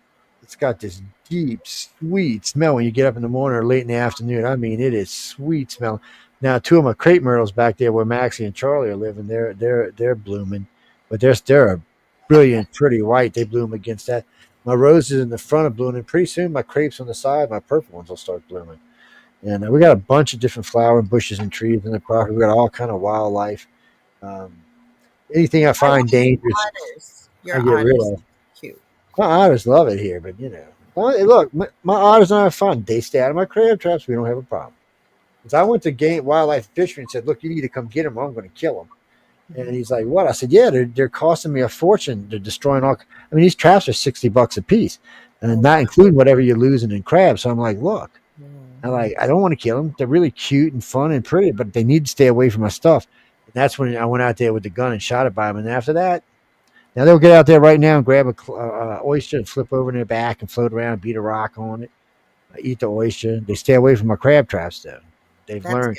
good. And in all fairness to them, in the beginning, that when you bait the crab trap, you throw it out there. It's out about 15, 20 feet out in the bayou, so it's out in the water, and they're just swimming around. They see this thing full of crabs. They're like, "Shh, Well, yeah, they all right, probably, let's probably do smell it first with their underwater detection. it." I I've mean, caught they all can look kinds of stuff in them traps. underwater for several miles, don't they? Yeah. Oh, well, yeah. And I caught a nice, beautiful redfish swum into one, a big old red. I left him in there for bait, filled the trap up with crabs in like 3 days. Oh It's wow. What it's kind, Joe? What kind of blue crab? crabs. We have blue crabs. We have They're really fast. good. Yeah, they're really good crabs. Got the best flavor. I've eaten king crab. I've eaten a lot of different kind of crab. The blue to me is my favorite. It's got a really good solid flavor to it. Mixes well with stuff. Um, and I like making stuffed mushrooms out of it too. Oh my god, make stuffed mushrooms make you cry. Ooh. I get friends when they find out I'm Depends on making. what kind of mushroom and how big. Well, we use it depends what kind of mood I'm in. Sometimes I'll use the they're not button mushrooms. They're about yay big around, but I blanch them so they It was a shrink down. joke. Carrie Lynn got it. I meant, like the magic kind. Oh well, it's funny you brought that up because I've recently they never. started. So recently they stopped taking. So down here, about in the '60s or '70s, they started adding this stuff to cattle food. So when they would To ship, cattle food? So they no, wouldn't grow the magic it wouldn't grow mushrooms. mushrooms. Yeah, they would put this Oh, stuff in okay. cattle food. It wouldn't grow mushrooms. But recently, I think they found out it was harmful, so they took it out. Yeah, I don't know if it's going to upsurge in recover or not. red caps. Washington D.C. is one of the few. I mean, it might be the only one I think that has legal magic mushrooms as a recreational purchase. But I mean, you don't buy raw. They don't just sell you raw mushrooms. They're either in a candy bar or some other kind of medium. Well, mushrooms. Let me think. I've done mushrooms. I did when I was younger. I did it a couple of times. Oh, they're fun. Oh, you're missing out. tried it once How when can I you be a was young. psychic and not have done mushrooms? Shame on you. I've eaten them raw. I've No, had I've them never even boiled, done and pot. they're yummy. But I you know had what? so much In all fun. fairness, though, I've never I'm even picking done on you pot. about it, but I'm picking on you about it. But you got to be psychics have to be careful with mushrooms because it can be a rush of stuff come in really fast. I mean, you're a veteran, so you probably protect yourself, but you still got to be careful. Wow. It can just be a rush, when you because you're letting your guard down and crossing into another dimension at the same time. Yeah. It could be a No, rush. thank you. I have control issues. Yes, she is Yeah, the that's always lunch been a lady. problem. That lunch lady. She served. Uh-huh. Yeah. I've tried them everybody. once and I had so much fun She killed because I me. couldn't stop laughing. Like a friend of mine made them they were gross. She made peanut butter sandwiches, Oh so shit. young, and put them in there. And I just couldn't stop laughing. Like everybody was floating and Well, now they're giving them to people with ADHD and other I things. was They're really starting to young give them though. to them. And they're giving it's a much milder dose, but they're starting to give them to a lot of people now. It's supposed to be Wow. therapeutic. I can't do it because I'm kind of like you. I have Microdosing. control issues. I've always had control issues. I've never been somebody. That's why I can't really ever get totally drunk without drinking like 3 or 4 bottles or something. It's one of them things. Drugs are the same way. So You know what though? Research is showing that people that have gone for therapy, say with PTSD or severe issues in depression, when they're in a controlled setting, like microdoses of ketamine, LSD, or mushrooms, whatever it is, they're making major, major progress that they wouldn't even see. They're saying with years of therapy. Well, No, we were talking about it the other they're night using on for the a other lot of things. show, but particularly with LSD, I think we were talking about it on Church of Mavis. Uh, it is already a microdose. I mean, it's micro kilograms or micro. It's like less than Yeah, a LSD one is just one definitely percent to get you fully tripping for 14 hours. And we were talking about why it wasn't used clinically, and I said, well, that's probably the reason. It's because it's already such a low dose that it'll affect you for half a day. That it's probably too hard to gauge for different body type sizes and tolerances, and you can kill somebody by giving them too much. A friend of mine that used to be the lead singer for Quick Zipper, he comes over one day and he goes, "Oh, look, I got some cigar cubes for you." I said, "Yeah, what?" So I grab one, pop one in my mouth. I'm munching on a cigar cube. He looks at me. He said, "It's like a double dose each cube." I said, "Double dose of what?" He said, "A24. The shit they used to use in Vietnam." I was ripped. Good 48 hours, man. I was just. I actually had to leave work. That's horrifying. I was getting so fucked up. I said, "Okay, I got to go." And then I got in my car, started driving, and I felt like I was doing 80. I was doing like 15. I was like, okay. And then so I called a friend of mine and stopped over because I had to use a payphone. We didn't have cell phones back then. And said, "Will you come get me?" He had his wife dropped him off and drove me home in my car. I was ripped. I mean, I really was. I called my boss. I ain't going to be in work for at least 2 days. And I lived in what they call Fat City back then, which is a bunch of bars. And I just went wandering through the bars for 2 days. Solid, just never left the club. Just was wandering, eating, drinking, smoking until I finally came down. It was a good 48 hours at least. Then. And a couple of my friends decided they were going to hang out and be my bodyguards and make sure I was safe. Oh, thank God. Kurt, I've been reading up on Ibogaine, actually. That's man. It got out there. It's interesting. I've seen you mention it a few times in chat over the past couple of weeks. And yeah, it's got some promising things that are coming out about it. Well, they say Elon Musk is hooked on ketamine, so He looks like he's wired on something. I mean, if he's not a cokehead or 12 cup of coffee day drinker, he's wired on something. Do you think he was He can't forced stand out still. of? He's always doing this. He's like, it's like one of those heroin addicts. well, but he might be using ketamine. Actually, never does. I would bet you if he was using ketamine, it was to sleep. Yeah. Do you believe he was kicked out, or do you believe he left on his own? No. So everybody knows this was set from day one. May 31st was when he was supposed to leave. That's from day one. That's when he took in when he came in and did things. The press asked him. He said, "I'm here on May 31st, and I'm gone." So I never did understand why the liberals got so upset about it. I guess because they was finding so much shit. But he was never supposed to stay there. It was never supposed to be a job. That's why I always found. That's why I couldn't understand why so many people were getting upset about it. But he did say from day one, "You can go find if you're happy self. May 31st, I'm out." And then he was out. And now we'll see if there's any hard feelings if anybody starts criticizing anybody. Well, I mean, I think there are. I mean, people are mad at him for finding fraud in the government, but they're not mad at the people who perpetrated and or allowed such fraud to continue. It doesn't make any sense to direct your anger at the person who discovers people. Any one of us doing that would be in jail right now, and these people are walking free. Well, I can't remember exactly how many it was, but it was an enormous amount of people over 120 years old that were still getting checks that were dead. There was some that was 300 this year, 605 years old. Who sends a check to somebody who's going to be 605 years old this year and 606 later on this year? It's impossible. It was mind blowing. Like, and it was, I mean, in the thousands, some of these people well over 300 years old. It was like, yeah, but I mean, you're talking, and we don't know how much money each individual was getting. Was it 500, 1,000, 2,000? It doesn't really matter. I mean, you want to account for it, yes, but they rattled off a list. It was like, there were 10. No, it matters. It matters about how much jail time you're going to get. 15 people over 120. I mean, there were numbers and numbers of people. Whoever cashed a check that's the act of fraud. Every one of those is act of fraud, so they're going to need to chase that down. Now, what they might have did was like that poor guy got caught just the other day. Him and his girlfriend him and his sisters were cashing the mom's check. She'd been dead about 25 years. That happens a lot. So, and they were just cashing a check. They were letting it go into her account. It was direct deposit, and then they were just taking the money out of the account and spending it. And there'd be a big argument. Yeah, mom was been dead. Yeah, been dead. And she was maxed out on benefits, so she's probably getting around from back when she got it. She's probably getting around $2,000 a month. Today it would be closer to $3,000. But And then that basically works out to what's that crime when it's embezzlement? Yes. Fraud. Yes. Straight up fraud. That- Straight up stealing. That's intent to defraud the government. So yeah, it's You can Didn't throw that identity Jasmine theft in there Crockett too. cash in her grandmother's checks? do you like what you got a crush on Jasmine Crockett? Wait, what? Oh no, wasn't she the one that was cashing her grandmother's checks or her mother's checks? Oh, I did hear something about that. I don't know if that was true or not, but I did hear something about that. I do remember hearing something about that, but it just kind of disappeared.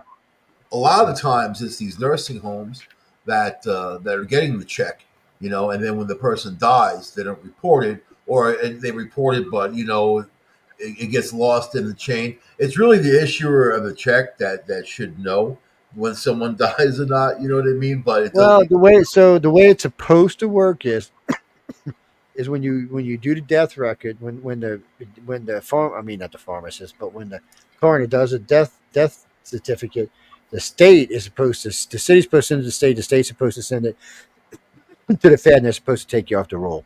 Yeah. That's the way it's supposed to work. Obviously, it's not working that way. Right. Yeah. You'd be surprised.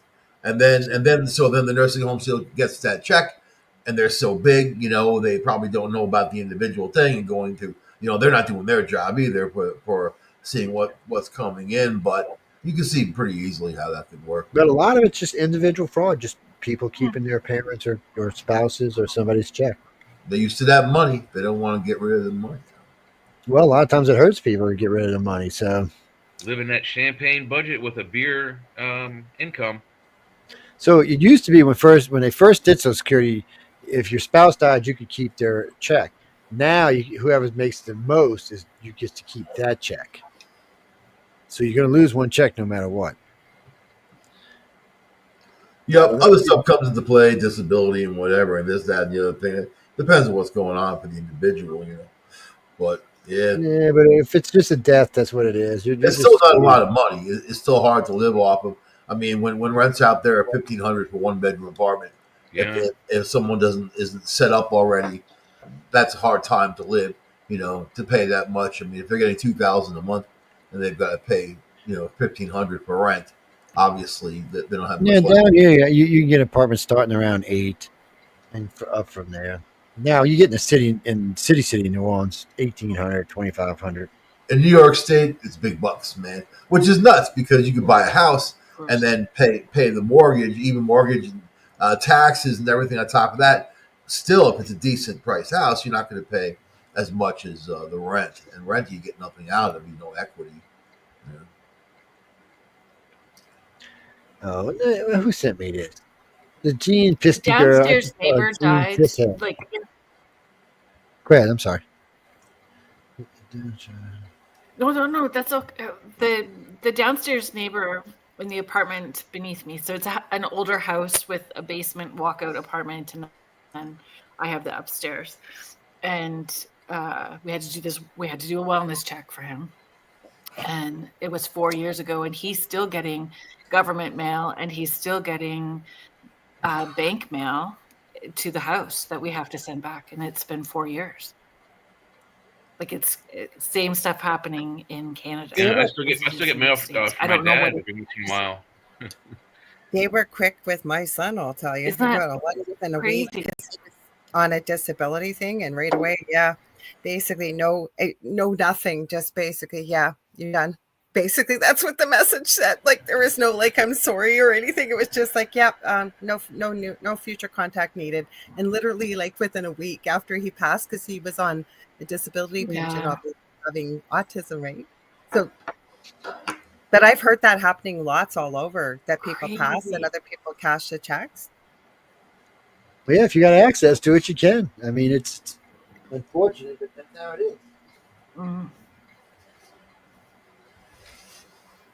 But you got to be careful cashing checks these days, because if the Fed catches you, or if they don't catch you, but they catch a place where you've been cashing them, they'll go after them. And they'll say, "Well, you shouldn't have cashed the check. Pay us back. You should have known better." Send it back, yeah. Well, this is it. Now the rule, You know better. U.S. postal Everybody law. knows better. this is one cool thing about U.S. Postal Law. If, let's say, a company accidentally mails out to you a product they sell, let's say it's $100 one of your favorite toys, whatever it is, and it shows up at your house, but you didn't order it. They accidentally just, they missed a number. They got the street number wrong. They got the street name wrong. Something that how it derives to you. If they try to bill you for it, they can't. It's a mistake on their part. That product is yours for free. You get to keep it, yeah. Yeah. But, however, if you order something from somewhere and then, you take the item after it's delivered and claim it wasn't there, and you say, "Oh, I didn't get it," and they refund your money, and they find out that's fraud, and you go to jail for that. Yeah, well, now they make them take pictures, so Yeah. they pretty much ended that. Take a picture now. Anytime they deliver something, they take a picture. Any delivery I get from anywhere, whether it's food, because I'm lazy now, I don't go to a grocery store anymore. Now that I'm retired, I figured, fuck it, they can deliver it to my house. And since I'm old, I get a big senior discount on delivery, so it's like $3 a month. And so I'm like, yeah, deliver away, man. As many times I want to, they don't care. I can go, get We one found item. out on Amazon, if you order your porch groceries pirates. before 2:00, it'll be at your house by 6. That same Yeah, day. yeah, sometimes you can. We got an Amazon hub not too far from here, but around here, if so, let's say I wasn't home and Amazon delivered something and somebody strange came up, my neighbor would probably shoot him in the ass with rock salt, or my neighbor across would probably shoot him in the ass. It's everybody around here kind of watch, even though none of us are really friends. We all still kind of watch out because A lot of ass shooting going on in the bayou. rich people like to shoot you in the ass, man. What can I say? It's these everybody. I'm the poor person in this neighborhood by far. It's somebody had the other day said, "Where do you live?" I live in Henderson Point. Where? Jesus Christ, how rich? I said, I'm poor, man. I just got lucky and stole a house over there. I said it should have cost me far more than I paid for it. There was this old guy in our town. Actually, his name was Nimrod, and he was this crazy dude. He owned a big. There was a lot next to his house that he owned, but everybody cut through the lot walking through. He ended up getting a shotgun with salt pellets, man, and he shot a few kids with salt pellets. Wow. The 70s was a different time. Well, down here in a couple of states, if somebody's on your property and you have no trespassing signs, which I do, you are allowed to shoot them in the ass with salt, like birdshot rock was what they call it, and you're allowed to shoot them with it. And you have to aim for the thighs or the legs, but you can shoot them with it, and they won't put you in jail for doing it. They actually sell it where they sell ammo. Oh, really? Yeah, well, most places that. All it is they you get like a 12 gauge shell, and it has a salt. It looks like that core rock kosher salt. Yeah, it's little tiny pieces of rock, man. It'll fuck you up. I got shot with it before myself, so I can't even say anything. I was crossing some guy's yard, me and my girlfriend and somebody else, and the guy took a shot at us, hit my left thigh, backside of my left thigh, with about 9 pieces. That shit stings. You got to go sit in hot water to get it out. And to let it melt. Oh man, it's nothing like salt melting in a wound, man. Jesus. Yeah. But you know what? Never thought about crossing his yard again, though. That was it for me. I was not going back through there again. I was like, nope. Yeah, I would have thought the same effect would occur if he just shot a blast in the air. That'd be enough to scare anyone off his property. Not around here. That wouldn't scare you. He'd have to shoot their asses. But what were you saying, Gary? No, I was saying it with Supernatural. They used to make salt rock shotgun blasts all the time on the show. If you have the right equipment, you can fill those empty shotgun shells. You can buy them fresh, unfilled, and put whatever you want in them. Yeah. Yeah, you can get them. You can get them just preloaded, and then you just load the whatever you want to put inside them. I don't know if you remember, there was a catalog. I think it was called the Blue Hawk catalog, and it went through I guess because I worked in a rifle and pistol range, that's why I got it. But they sell specialty shotgun ammo. One of them it looks like the bomb Fat Boy from Nagasaki. It's just a giant rubber pellet that shoots out of the shotgun and hits someone in the chest and knocks them down. They have one that shoots 3 bean bags. They have one that shoots rubber bullets suck at you to trap your legs. They have one called the Wall of Fire, which is a magnesium chain that goes out, it stretches out like 3 foot wide and then lights the underbrush on fire. All kinds of they have one called flechettes. It shoots out 20 or 30 inch long darts. Well, I had the value of my house went up. That's nice. Fucking mean. One. It's like artillery, man. 12-gauge slug is like artillery. It's like hand artillery. Yeah, you get you got a 3-inch Magnum with a 3-inch slug, a 3-inch Magnum slug. As long as you've got a gun that can shoot a 3-inch Magnum, it'll do serious damage. That's what I used to deer hunt with. And then I got a 30-06, and that was it, baby. It's powerful and accurate though for a shotgun. It's pretty. Yeah, damn up to accurate. about 20, maybe 25 yards, maybe 30. It's not after that. It's going to kind of want to fade and twitch, and it's heavy. Number one home defense, 12-gauge pump. You know what I mean? Yeah, actually, they down here they use the riot guns. They're barely legal. They're like 1/8 inch. They're cut low. They hold 8 rounds, which is technically illegal down here, but they do. So they're riot guns is what they call them. It's the same one your boy got half his family killed over, and they drug you into FBI. So the FBI goes up there, shoots his dog, shoots his wife, shoots his baby, kills them all, drags him, arrests him, drags him into court, and guess what? When they measure the fucking gun, it's an 1/8 inch over legal limit. An 1/8 inch, it was legal. So they just that was the FBI did that. I can't even remember the name. It's been so long now, but it was somewhere before or after the Waco shooting. I remember that. They just there was a lot of these FBI things, the fuck ups, and that was a big one. I mean, they went in the woods. I mean, come on, man! You shot the kid, the dog, the wife. I mean, what the fuck? They killed the baby. Why the wife was holding it? Janet Reno, remember? She would have these stances on all this bull crap. I don't know. These are her operations that she planned. Remember the baby that baby was abducted down in Florida, and then they went to go grab the baby back from the other parent, but by gunpoint. It was like a huge deal, man. You know, it was a Cuban baby. So it was like from Cuba, and then the parent in Cuba wanted the baby back. They took I guess the mom took the baby and wasn't allowed to, that type of thing. What was the case? It's going to bug me now if I remember that case. Philip, what are you talking about? No, I don't remember the name of it. I don't. It was a very famous case. It was all over the news forever. The Branch Davidian was another one. You know that FBI had a house just down the road from the compound, right? And David Koresh would jog right past the house every morning, 5 o'clock in the morning, like clockwork. They could have walked out, arrested him, and that would have been it. They didn't have to have the standoff. Well, they could have arrested David several times. That's not what they wanted. They wanted to force an issue. Yeah, they wanted the standoff. They wanted to show. There were several times they could have took that out without all that trouble. That's right. There's several. They're like, oh well, we're gonna roll in tear gas. No, fuck that. Roll in knockout gas. Why don't you just roll in and knock them out? Yeah, we got those kind of weapons. The whole thing. Then they set the fucking place on fire, and they said, oh no, they set it on fire. No, you watch a thing run into it and set it on fire. So I saw that. I watched that live. I remember. That was another one. So you got that in Waco, and then Ruby Ridge. That was what the other one was called. Yeah, Ruby Ridge was on.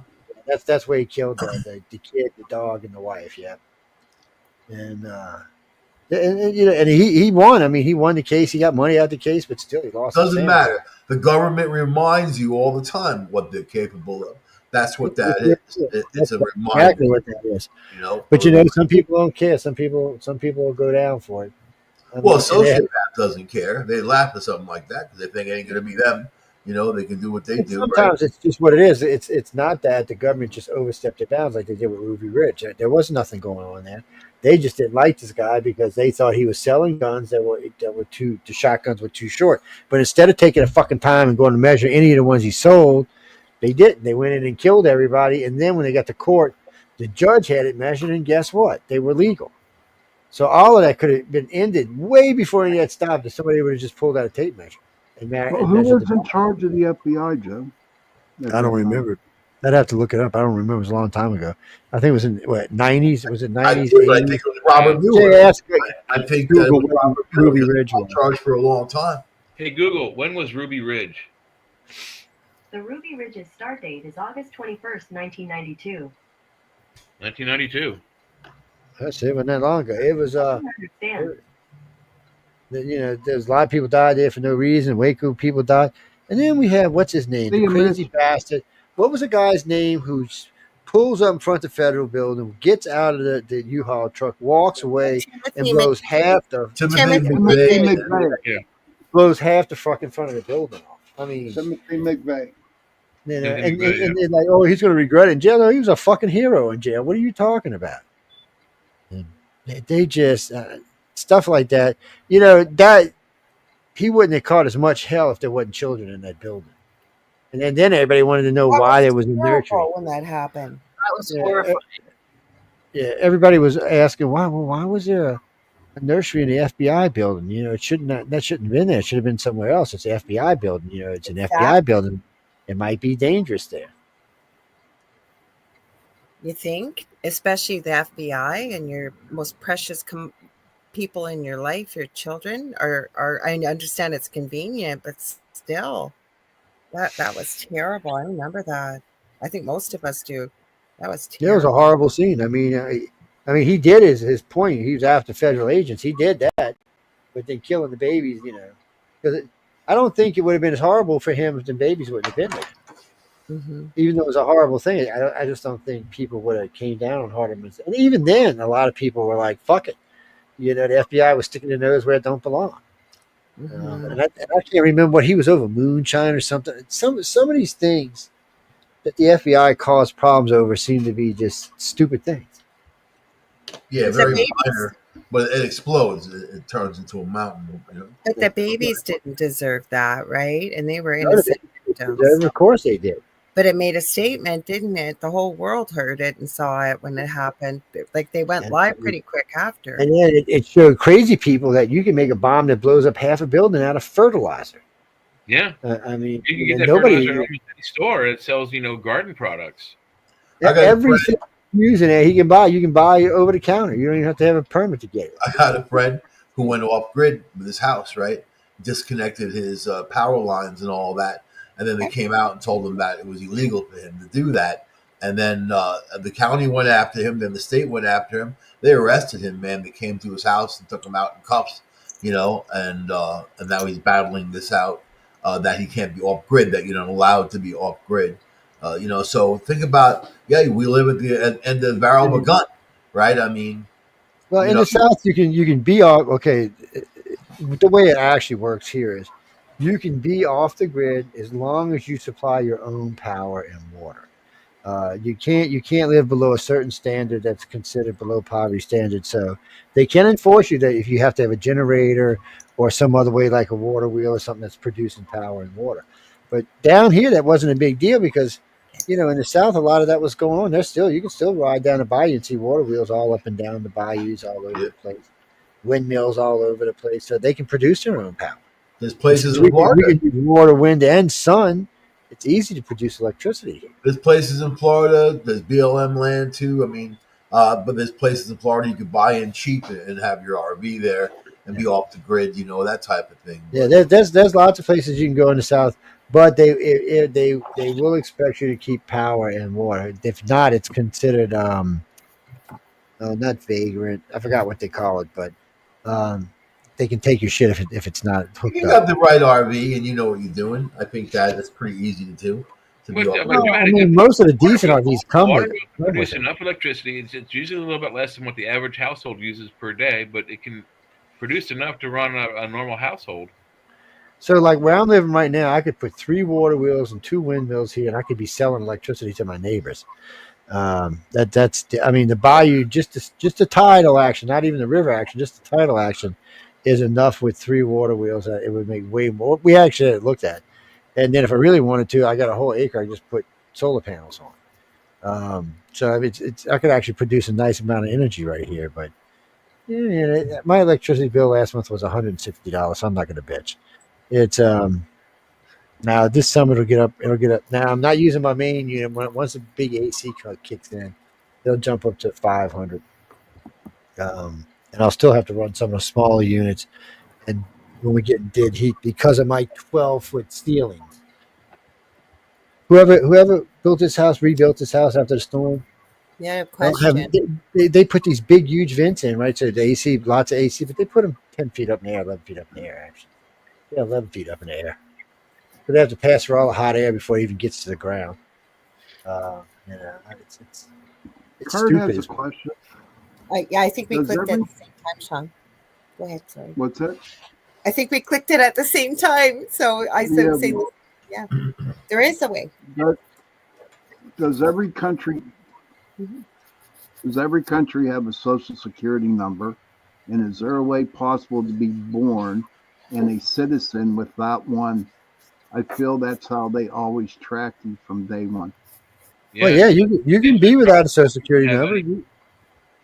You have to. So when you're born, until you apply for it, you don't have a social security number. Yeah. You're just some random person living in the country. Yeah, I didn't even What? apply for my first one. My mother did when I was born, and then she gave it to me when I was, I don't know, 16 or 17 no, actually 13 when I started my first job. But you're very limited to what you can do without one. They're much Very more strict now, but really it's statewide. Some states are more relaxed, and they give people time. Place like New York, they want information right away. You know what I mean? So, but some people have alien numbers. Some people don't have a social. I mean, it depends on the person and the situation. Yeah, depends But what yeah, you're that's doing. how you track. Some people have the social security number of a dead Civil War soldier who weren't even born in that state. You got your social for life, really. So unless something happened to you, you could change it. Well, that's a huge pain in the ass.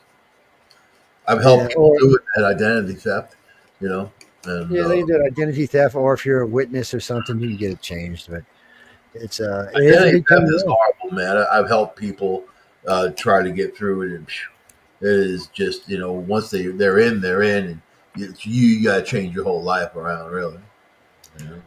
I had one of them guys in the dark web one time. He was threatening me to do this. I said, "Go ahead." I said, "I already got your shit. I just ran my hack tracer program, so I know who you are and where you are, motherfucker. So go ahead and do whatever you want." I said, "They're gonna be knocking on your door in about 15 minutes." I have never seen him back on the internet since. He just never come back. Jimmy Lee is a program called Hack Tracer. I got it a long time ago. And it stays updated. I don't even know if it's available anymore, but it came out of the App Store. So it was originally used like if you were in a messenger, you could trace whoever you were talking to, where their location was, what their phone number was, stuff like that. That's what the program was designed for. It's to keep you safe from people who may have hacked a messenger or something like that. It works on any communication device hooked to your computer. It's a great little program. Yeah. A good friend of mine who used to design programs, but he still does for the military, told me all about it. Yeah, it's good to know geeks from time to time, man. There's all kinds of services you can get that watch your there's credit, but then you got somebody watching you spending your credit. It's just a lot of privacy goes out the window, unfortunately. No, it's pretty much out the window now. I mean, somebody asked me the other day, "How do you do your stuff?" Well, I do a lot of my stuff online. I do a lot of my banking online. I do a lot of bills paying online. It's way more convenient. It's way easier. It's way faster. It's generally instantaneous. If I go to the bank and pay the bank, like if I'm paying a car note at the bank, which is paid off now, but if I was paying one there, it would take us 3 or 4 days to get to Chase, to get to go to people. And then if I do it online, it's all about 8 minutes, and it's there. And you see it clearly comes out of your account. There's it's no playtime. Jimmy, anybody can get on the dark web. I would advise you, unless you really know something about computers, I would advise you not to get on the dark web. Because more than likely somebody's going to take over your computer and want to they're going to ransom your computer. You have to pay them to get your computer back. Oh, yes, they will put a program on your computer and it will never work again until you pay the ransom. Most people don't have the skills to get it off. I do, but most people don't have the skills to get it off their computer. The very first time it happened to me, I was like, what the fuck is this? But then I said, you know what? I said, the hell with this. I went in my DOS and wrote it out. I just wrote over it, wrote a new program right over the top of it. I said, the hell with you. You're not getting in my computer. Jimmy, I've been doing computers since, God, I hate to even admit this. Almost 50 years. So I started out, there wasn't even Windows when I started working on computers. It was just DOS. Yeah. And then somebody invented this program called Windows. Yes. It was revolutionary is what it was. But it was a piece of shit. It was a piece of shit. But it was Microsoft, but it was a piece of shit. Microsoft came up with the Windows program after the Apple IIe platforms, which had a lot openable and collapsible windows. Well, no, but you're thinking about the Univision, the Universion of what Apple did. Microsoft did Windows 3.0, which was actually a full version of an operating system, is what it was. Yeah, it was junk. I mean, compared to what we use today, it was absolute junk. It could not do anything that we do. What we're doing in this computer right now would have had a fucking heart attack. Yeah. It exploded and died and fell into pieces. And then there was Apple. Apple had that. I can't remember the name of it. I always call it Apple One, but that was a beast of a program. And then somehow or another, what was the other one? The one the colleges used. Oh shit!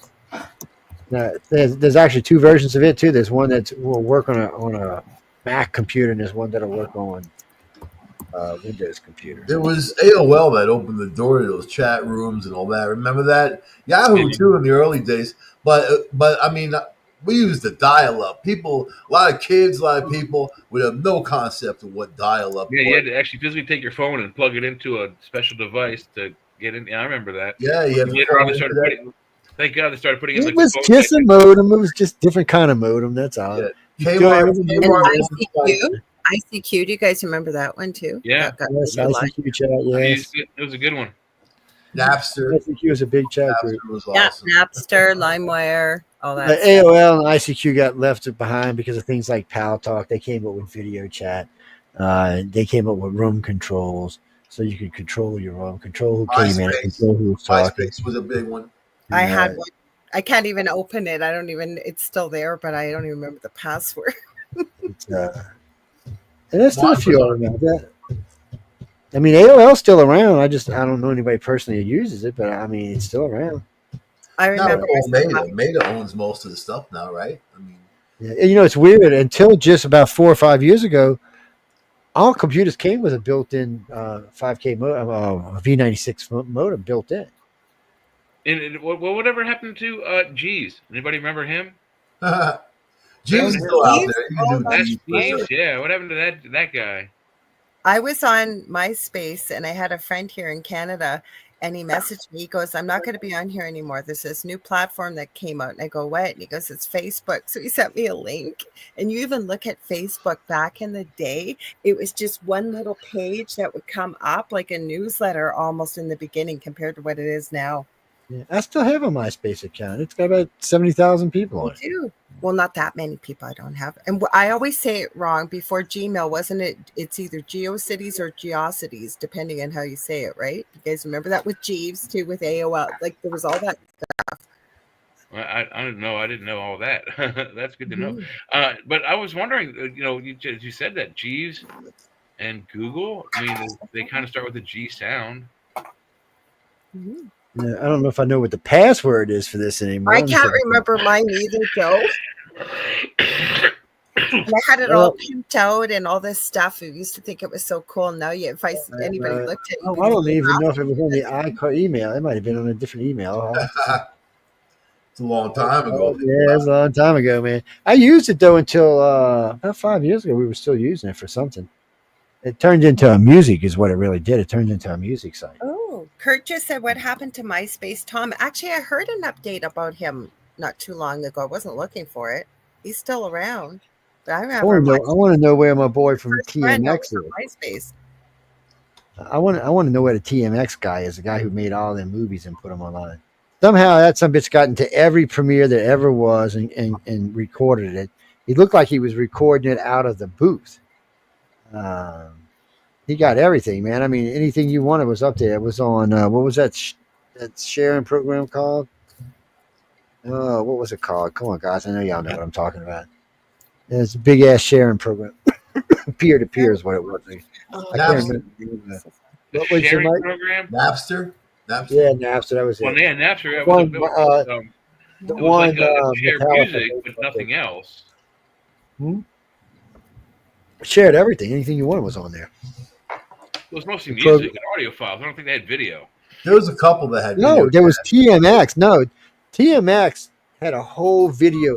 everything you could think of, he had up there. Yeah, He movies. used to all go. that. He used to go to the movies. Somehow he got into the producer's booth and he recorded the movies. The audio wasn't the best, but you got the full movie, every time. And I literally probably had 500-600 movies from him. Wow. Not anymore. They're all gone now. Adios amigos. Just like all them VHSs I used to have. I had over 1,000 VHS. They're all gone too. I probably should have kept them for prosperity, but adios effing amigos is where they went. I got rid of most of my VHS and beta tapes, but I do have select VHS tapes I kept, and then I have about 900, maybe a little over 900 titles on DVD. So I'm almost my own Blockbuster. And I've got a couple of vinyls still left, but they're select collector's items. So you can I've start got buying the vinyl though. If you go to Walmart, they sell record players and vinyl records now. yeah, no, you can get it. I got the original Miss You album. The one with the one with everybody's faces on. I got the Zeppelin album. These are all collector's items where you can turn the thing and have the faces in the windows. They're worth a good chunk of money these days. But for some reason I decided to keep them and threw them in a box and left them there. Once I got rid of the record player, I threw them in a box. I remember because my car had a 8-track in it, man. I remember those. Fancy, man. It was fun. Yeah, you'd be in the middle of the song, Jay had to take it out, and flip it over. I'm like, what the hell is this about? Yeah, I remember those. And then, and the only way to rewind it, if you wanted to hear a song and you missed something, you had to pull it out and reverse it, and wait. You had to guess, and then flip it up, take it out, flip it back, and see if you got to the part you wanted to hear again. and then somebody invented cassettes. I was like, "Ooh, look at these! All right, these are cool." Even though I can't tell you how many cassettes I destroyed. Don't forget about those. Oh yeah, well I got a microset recorder somewhere I use when I'm out in the field. Or floppy disks. Remember those? Floppies. Oh, I got an old computer here. 5.5. I remember both. Yeah, I got an old computer here. It's got a barefoot drive in it. It's a half a gig of hard drive. It's got a 5-inch floppy in it. It's got an original Windows operating system on it. It's probably worth about $4,000. I'm gonna put it up on auction and actually find out what it's worth because it's taking up too much space. I sold a Commodore not long ago for $2,000. Commodore, I think we paid like $45 for. It's and every now and then you catch these things at auctions that certain gaming systems and even certain games are still sought after. So if you can get an original, people like to have originals. Like to have Look at originals. how much technology has changed, though, like with us in this age group, from what we had as little kids to where we are now. It's really Yes, because let's see, we got Mike's in New York. Skateboarding, So we got 2 Canadians, 2 Pittsburghians, and then Mike and I'm in New Orleans and Mike's in New York. And it's seamless and flawless. There's no problems. It's not giving us any trouble. It's not being stupid. It's letting us talk without any real problems. I seen Carrie Lynn was back there dance a few minutes ago. I was like, well, look at this girl. It's yes, I seen you. I seen you, girl. Don't make me put the laser on. I don't have any kids on the roof. I don't have any kids on the roof trying to figure out the antennas to anything. Oh yeah, remember the bunny ears? Yes, I do. And Saturday morning foil with aluminum foil on See, them. Oh yeah, bunny ears. When we were small, we used to be the remote. Yes. That's true. I remember the first remote we got it had 3 buttons on it. The very first remote we had, it had an on-off button and a forward and backward. I think the TV only had like 9 channels or 12 channels or something. But I remember watching TV with my grandma. There was 1 channel, then there was 3 channels. Oh, and then all of a sudden there was independent channels and PBS. I'm like, oh, where did this shit come from? Or Saturday morning cartoons, and then I know here in Well, still Canada, got Saturday morning channels. They still got America. You can still watch them. now they're on all the time for kids, right? You can watch whenever you want. Watch whatever you want. A lot of weirdness is still around. You can still find a drive-in. If you want to go to a drive-in movie, you can still find one. And I think there's 2 in Mississippi. Oh, they just put ours up for sale. We don't Yeah, have we used to pack in the trunk. We used to pack everybody in the trunk. What and I like about our drive-ins is you go there and remember the boxes on the side. Yes. Okay, use your car radio now. No, yeah, now they're all using the FM thing. Yeah, it's same thing you could do if back in the day if you bought a car with an AM. There's a little thing you could buy that you could use, make it turn it into FM. But the car window thing works good. I mean, I was fine with that, unless it was a mosquito night. And then when they went to the FM radio, that's fine. Just roll up your windows and well, depends what you went to the movie for, doesn't it? Did you go to eat popcorn? Did you go to watch the movie, or did you go to talk to your other half? I never went when I was in dating age, just as a little kid, and then it was closed. Heidi's talking about splicing wires. No, I never did that. It was me and my kids. Yeah, it's fun. I think I thought it was fun. Who here owes Columbia House? Who here owes Columbia House? I know it was Columbia House money, man. Them bastards. They were evil. CDs for a penny. You can't go wrong with. Get all kind of good CDs. Glenn, no, we're getting ready to get out of here because Mike's getting ready to come on in a few minutes. Y'all got any more questions? Y'all can pop them in. Actually, I was baking a cake while I was on air tonight. Yes, chocolate cake with vanilla icing. Yes, Oh, that I sounds like so to cook. good. Homemade buttercream icing at that. Oh, that I made the best dessert you could even imagine when I was cooking for the kids. I wanted to do something that had an anniversary. I wanted to do something real special, and I was into cooking at that time, So I had watched this guy make a chocolate bag. He had taken a wax bag, and like painted the inside with chocolate and put cool stuff in there. So I did that. I got a wax bag, painted the inside with melted chocolate, and then I put a dark chocolate mousse, an almond mousse, and then a milk chocolate mousse inside. Between the layers of mousse, I did fresh raspberries with a raspberry drizzle, and then on top, raspberries on top with whipped cream, man. That was like, wow. That was wow. And everybody was like, oh my God. So it's nice to do that once in a while. You know what I mean? Sounds yummy. A lot of work. Now I eat cold SpaghettiOs out of the can. So that's how things change. I like to cook. I got to watch now that I'm mostly retired. I can't be cooking all the time because I'll be 600 fucking pounds. But I really like to cook. I mean, I have friends and family who will bring food over for me to cook. They're like, oh, and they love to cook. Big Joe. As soon as they say Big Joe, I know there's some shit up. They either want money or want me to do something. But as soon as I hear Big Joe, I know there's some shit up. When you're alone, like Little Joe, that's why. So you know they mean you. Yeah, I know what they mean. When you're alone, it's different. You cook. You know what? It's like cooking for yourself. Yeah, I wouldn't mind if I was alone. I'd still cook fancy dishes. I enjoy cooking. It's just one. Of those like things it, but I just relaxing. It's I got a thing. I learned from my mom and I clean as I go. I cook and clean as I go. I just got to watch myself. If I'm cooking by myself, I'll let my food get cold while I'm cleaning. But I just prefer to do it that way. It's easier. Yep. I do too. Joe in his apron dancing around the kitchen. One of his aprons that says "Kiss the Chef." It's funny you said that. I will throw on YouTube. Sometimes I'll throw on YouTube and listen to music, and sometimes I'll throw on listen to music and listen to you people's. Uh-oh. Matter of fact, I was just listening to it just the other night. I popped it on. I was listening. Columbia House. I just looked it up. It looks like they're still active. Their website looks kind of wonky, but they only do DVDs now. But I remember at one point they did cassettes. At one point they did CDs and records, vinyl, and then they did books. And then now they're doing just DVDs. They don't even do Blu-rays, but you can get 2 of them for $9.95. But they don't have any titles any of them. The other night too.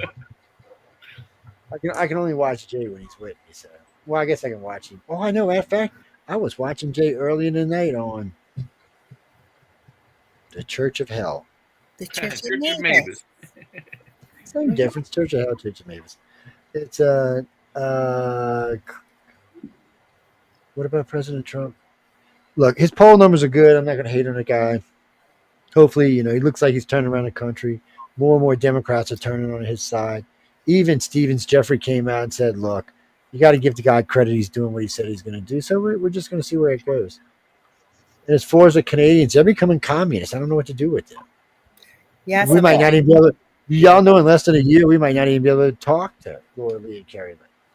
Somebody just sent me a video on that tonight. I was thinking if it comes up next Friday, I'll bring it up because everything this girl said, she wasn't wrong. And she said she has an American phone and a Canadian phone, and she said she cannot believe the difference in the news versus what we're able to get here as Canadians versus what people outside I of was pleasantly surprised. I watched the CBC out there. What is that? Canadian Broadcast Company? Is that what they call them? Yeah, the government owns all of And they're that. usually they're fucking liberal beyond control, but lately they have not been.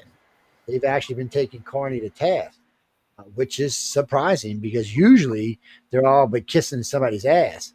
And they're usually always hating on Trump, but they've even got off Trump lately because it's, what happened for all these other countries that were hating on us when the new numbers came in the other day and our deficit crashed down, 8% or 10%. He's knocked $10 trillion off our debt. And it looks like by the time he's out of office, he might clean it up.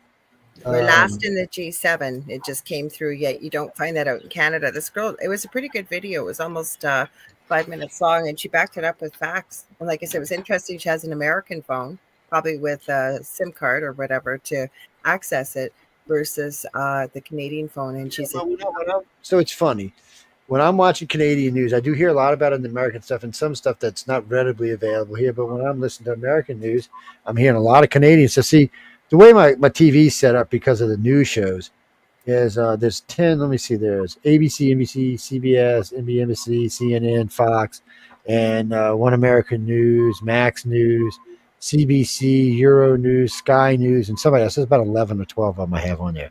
So when I'm getting ready, like tonight, I'll just turn them on and flip through them as I'm getting ready for the show or something, just to see if there's something I want to talk about, or if there's something that maybe we need to talk about. Like last night, all this arming up, should make people start paying attention to what's really going on in the world. When you start seeing Russia and China developing weapons that can take out American carriers, it's time to take notice. And then, and then of course, China really wants Taiwan. With Trump, there's no way they're going to get it. That would truly start a nuclear war. We're not going to let them. We can't let them have the chip industry. Is what the problem is. That's why Chinese want it. They don't give a shit about the island. They want that chip technology we have there. And we'd have it'll bring their fighter technology to levels that we now control. Yeah. So more than likely, I know. I've seen this a while back. So 2 of the main buildings have nukes in their basements. So they're actually supposed to detonate them if the Chinese try to get into those buildings. Just poof. No more industry. And if they don't detonate them, we will. We're supposed to actually have a chip. So I mean, we'll see what happens, but it's going to be one of those things. It's okay, hang on. Well, we don't have to worry about it. They're gonna blow up Pittsburgh anyway. Pennsylvania, whole effing state's gonna be going. New York's gonna be about Loretta Swift. Going. Loretta Swift passed away. I know. I was sad to see that, man. I was sad to see that. I kind of like the old country girl. Hot Lips Houlihan. Yeah, I know. She was Hot Lips Houlihan on MASH. What was her theme song? Suicide Was Painless. That's what it was. We'll have to play that on the show one night. It's who was playing rock and roll tonight? Oh, they were. The KL&L was. Yes, it's KL&L. Yes, Carrie Lynn and Laura Lee. Yeah, KL&L. Oh yeah, everybody gets a nickname on here. Now I'm just teaming them up together. One. That just sounds person. lazy. Yeah, you got to come up with a name. Come up. Oh, I'm coming up with a name with Carrie. Just come. It's gonna take a little while. I got to get used to her personality first. It's Or you get to. I picked. Well, you did name me this. Actually, you did, Joe. That's why I put it up. Conspiracy Princess. You did. We shit about being a conspiracy princess. Let me tell you what. Marty, what? Who? No, Mike and I was talking about that last night about Como running. He is leading. Will he end up in jail ahead of time? I don't know. I mean, it's like he's got 2 a lot years. of power, dude. He got a lot of power. He was governor before he was governor. He was so this is what's going to matter. For the state. So this is what's going to matter. If Trump throws in with Eric Adams Cuomo's dead. It's over with. Nothing he can do. He'll probably end up in jail. If Trump stays out of it, I don't know if they'll prosecute Cuomo. Cuomo and Trump are old friends, man. There's a weird thing there. I couldn't believe he pardoned Todd Chrisley. Did you see that? He pardoned Todd and Julie Chrisley, those reality. Oh, really? No, I didn't see. You notice I know. that he doesn't go after Trump. He doesn't talk crap.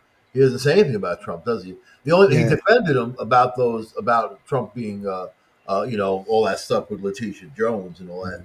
But and he said that wouldn't happen to a normal person. So. Yeah, no, it wouldn't have. What went on with Trump? I mean, even the judge said this wouldn't a normal. This wouldn't have been a case. Nobody would have took this case. Yeah. And the appellate court's just been waiting for Trump to send it to him. But you know what? He can't.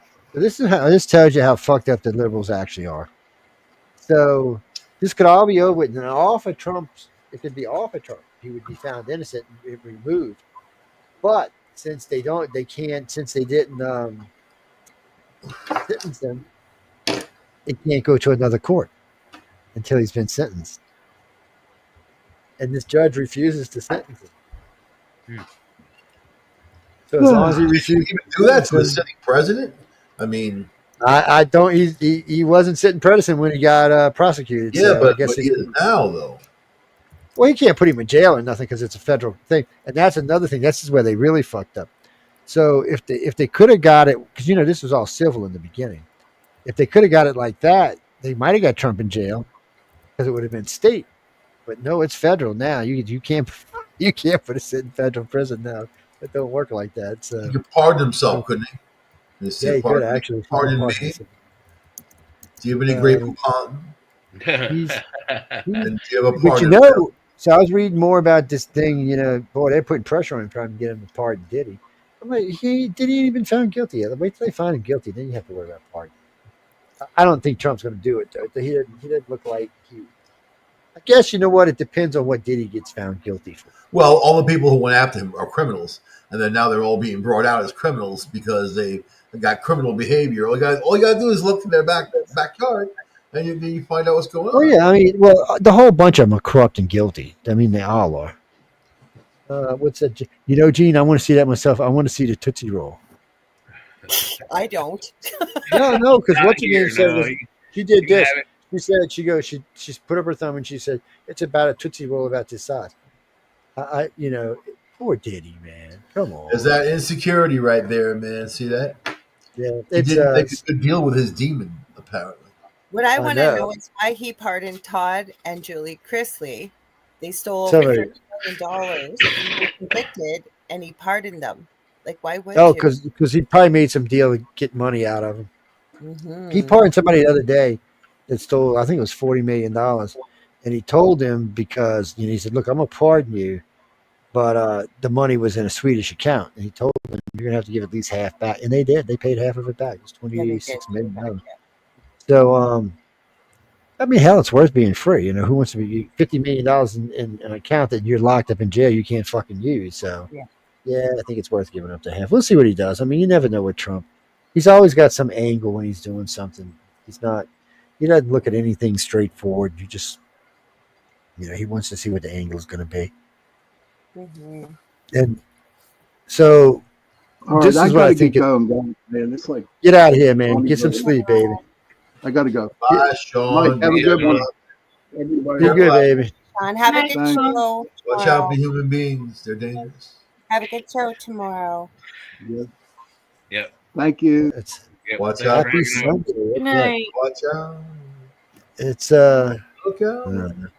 It's all that shit's strange. We'll just have to let it all play out and see what all ends up landing and who ends up in jail and who doesn't. I know that appellate judge said that all these women that were involved, they need to look at if they knew this was going on and they were letting it go on, they're just as guilty as he is. So we'll see where that goes. And then again, if he walks, nobody will probably go to jail. Witness number 3 is not testifying in Diddy's trial, and she was supposed to. Gina, her name is, and she already spilled the beans a couple of years ago on Tasha K's podcast. So, I think he must have got to her later on. He might, yeah. Well, he's got access to a computer and all now. He's got access to his lawyer, so his boys are out there. they can do it, and they have been. Yeah, but he's got. He walks. Almost all of his friends who've been implicated, they're going to sue the crap out of him. He's going to be broke. It's going to be anyway. Diddy goes. He's in for a shit lot. He'll probably end up in jail for a few years, and then he'll probably end up with no money. But between the fines that the feds are going to levy on him and the people who are going to sue him, How much does he have? He has a lot, right? I mean, he's not. I don't know. I asked Jay. Somebody it varies every time I ask somebody. It comes with a His different legal sum. defense is costing a fortune, though. Answered that specific question, but according to USAtoday.com, Diddy's net worth. In 2024, Forbes magazine estimated Combs' net worth at $400 million, a significant Okay. drop from the 2019 figure of $740 million. Yeah, he's losing money. But he lost all his business. Yeah, but that's the money that's known. I'm sure he's got money tucked away. You know what I mean. Overseas, offshore, Bitcoin. Yeah, but if he loses $400 million, it might be pretty bad for him. And if he starts spending money when he loses it, they're gonna want to know where it's coming from. So Apparently he's already lost $300 million. So he's But that's paying- got to be court. You know what? Court and appeals, and you know how long it takes to get an appeal. Oh, yeah. It takes forever. Sometimes it depends on the state, it depends on the court, But man, I mean, you could drag it out forever, really, essentially, until you die. I mean, he's not young either, right?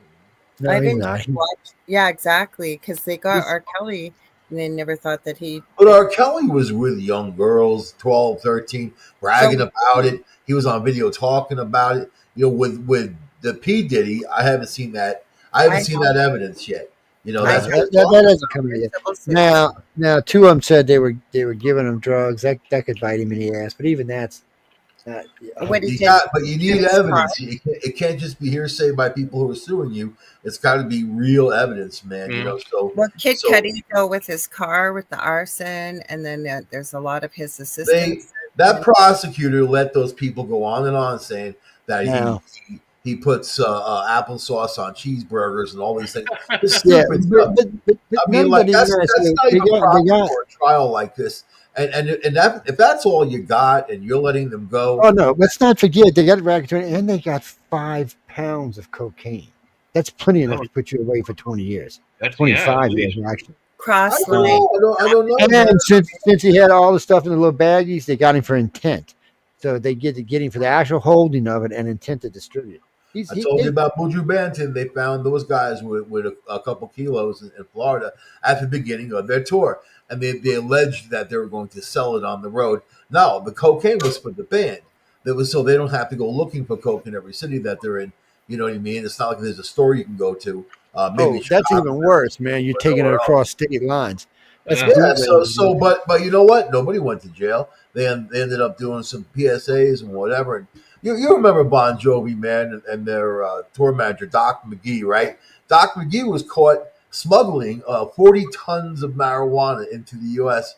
from Jamaica on a barge. Remember that? And then nobody went to jail. He didn't go to jail. Bon Jovi did some PSAs for drugs, and that was it. So they buy their way out. We wouldn't be able to buy our way out unless we had the money to buy our way out, right? I would just go to another country. I mean, I don't know about you guys. I wouldn't be sitting around waiting for people to come get me. It'd be like Michael Angley's charged. The second I hear the word charged, I'm gone. I'm already over that line. Where'd Michael Angley go? Oh, I'm in Australia, fuckers. Oh. You gotta go to some country. I'm going to the Philippines. Man, I got people in Thailand. all them countries will arrest you for the government. You got to go somewhere. No. If you go to a country where the law it works like this.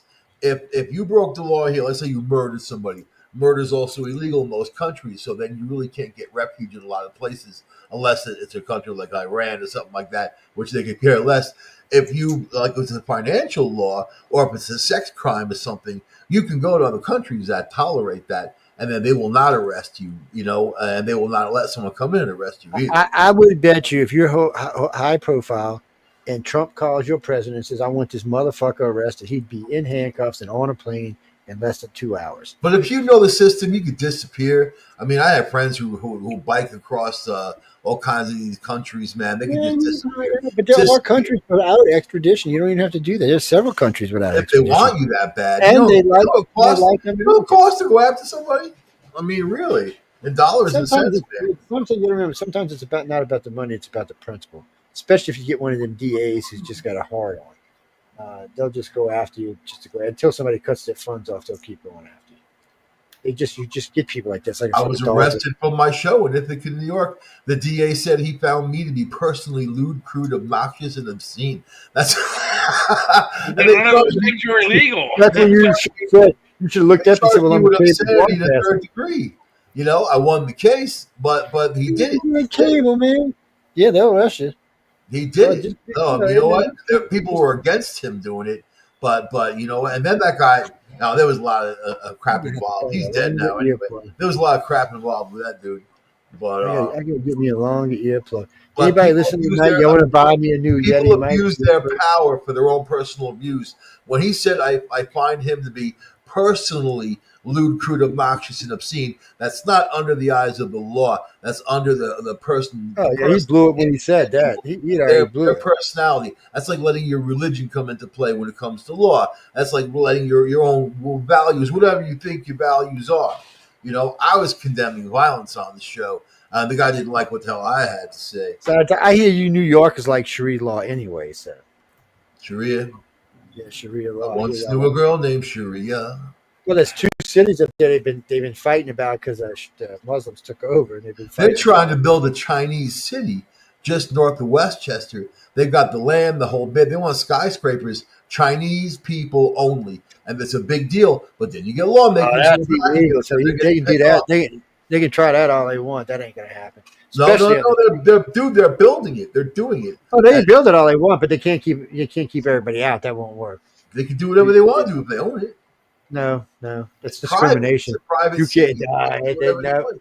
No such thing as a private city. Not open. Yeah. They're doing the same thing in Australia. They bought an island and then like a vacation island, and they said they keep it open for Australians. You heard about that, right? Australia said that they're taking back anything they sold to the Chinese is they're That's what you got to do. You can't let them in. They're like cockroaches, man. Yeah, that's what they already said they're doing it. They're like, no, that's enough of this bullshit. You're not going to come park on all of our islands. No, we're not going to buy that shit. And the U.S. now ordered a bunch of them out, so they're going to buy. They buy politicians, man. They buy them for cold hard cash.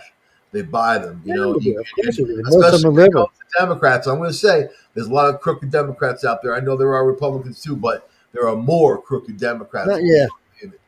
They'll take. And right now, for all the people who are buying their way through, are in trouble now because Democrats no longer have power. And it looks even worse.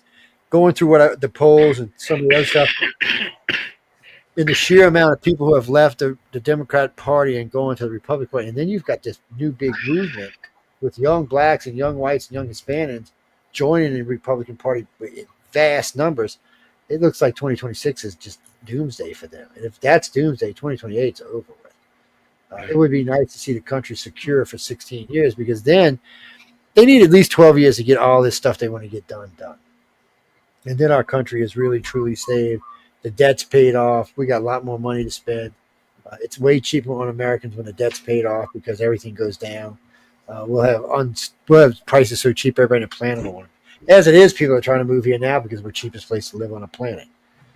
And we bitch as Americans about how high priced it is here, but everybody else wants to come here because it's so much cheaper, especially when it comes to taxes. When I hear what my Australian and Canadian friends paying taxes, I just like, you got to be fucking kidding me, right?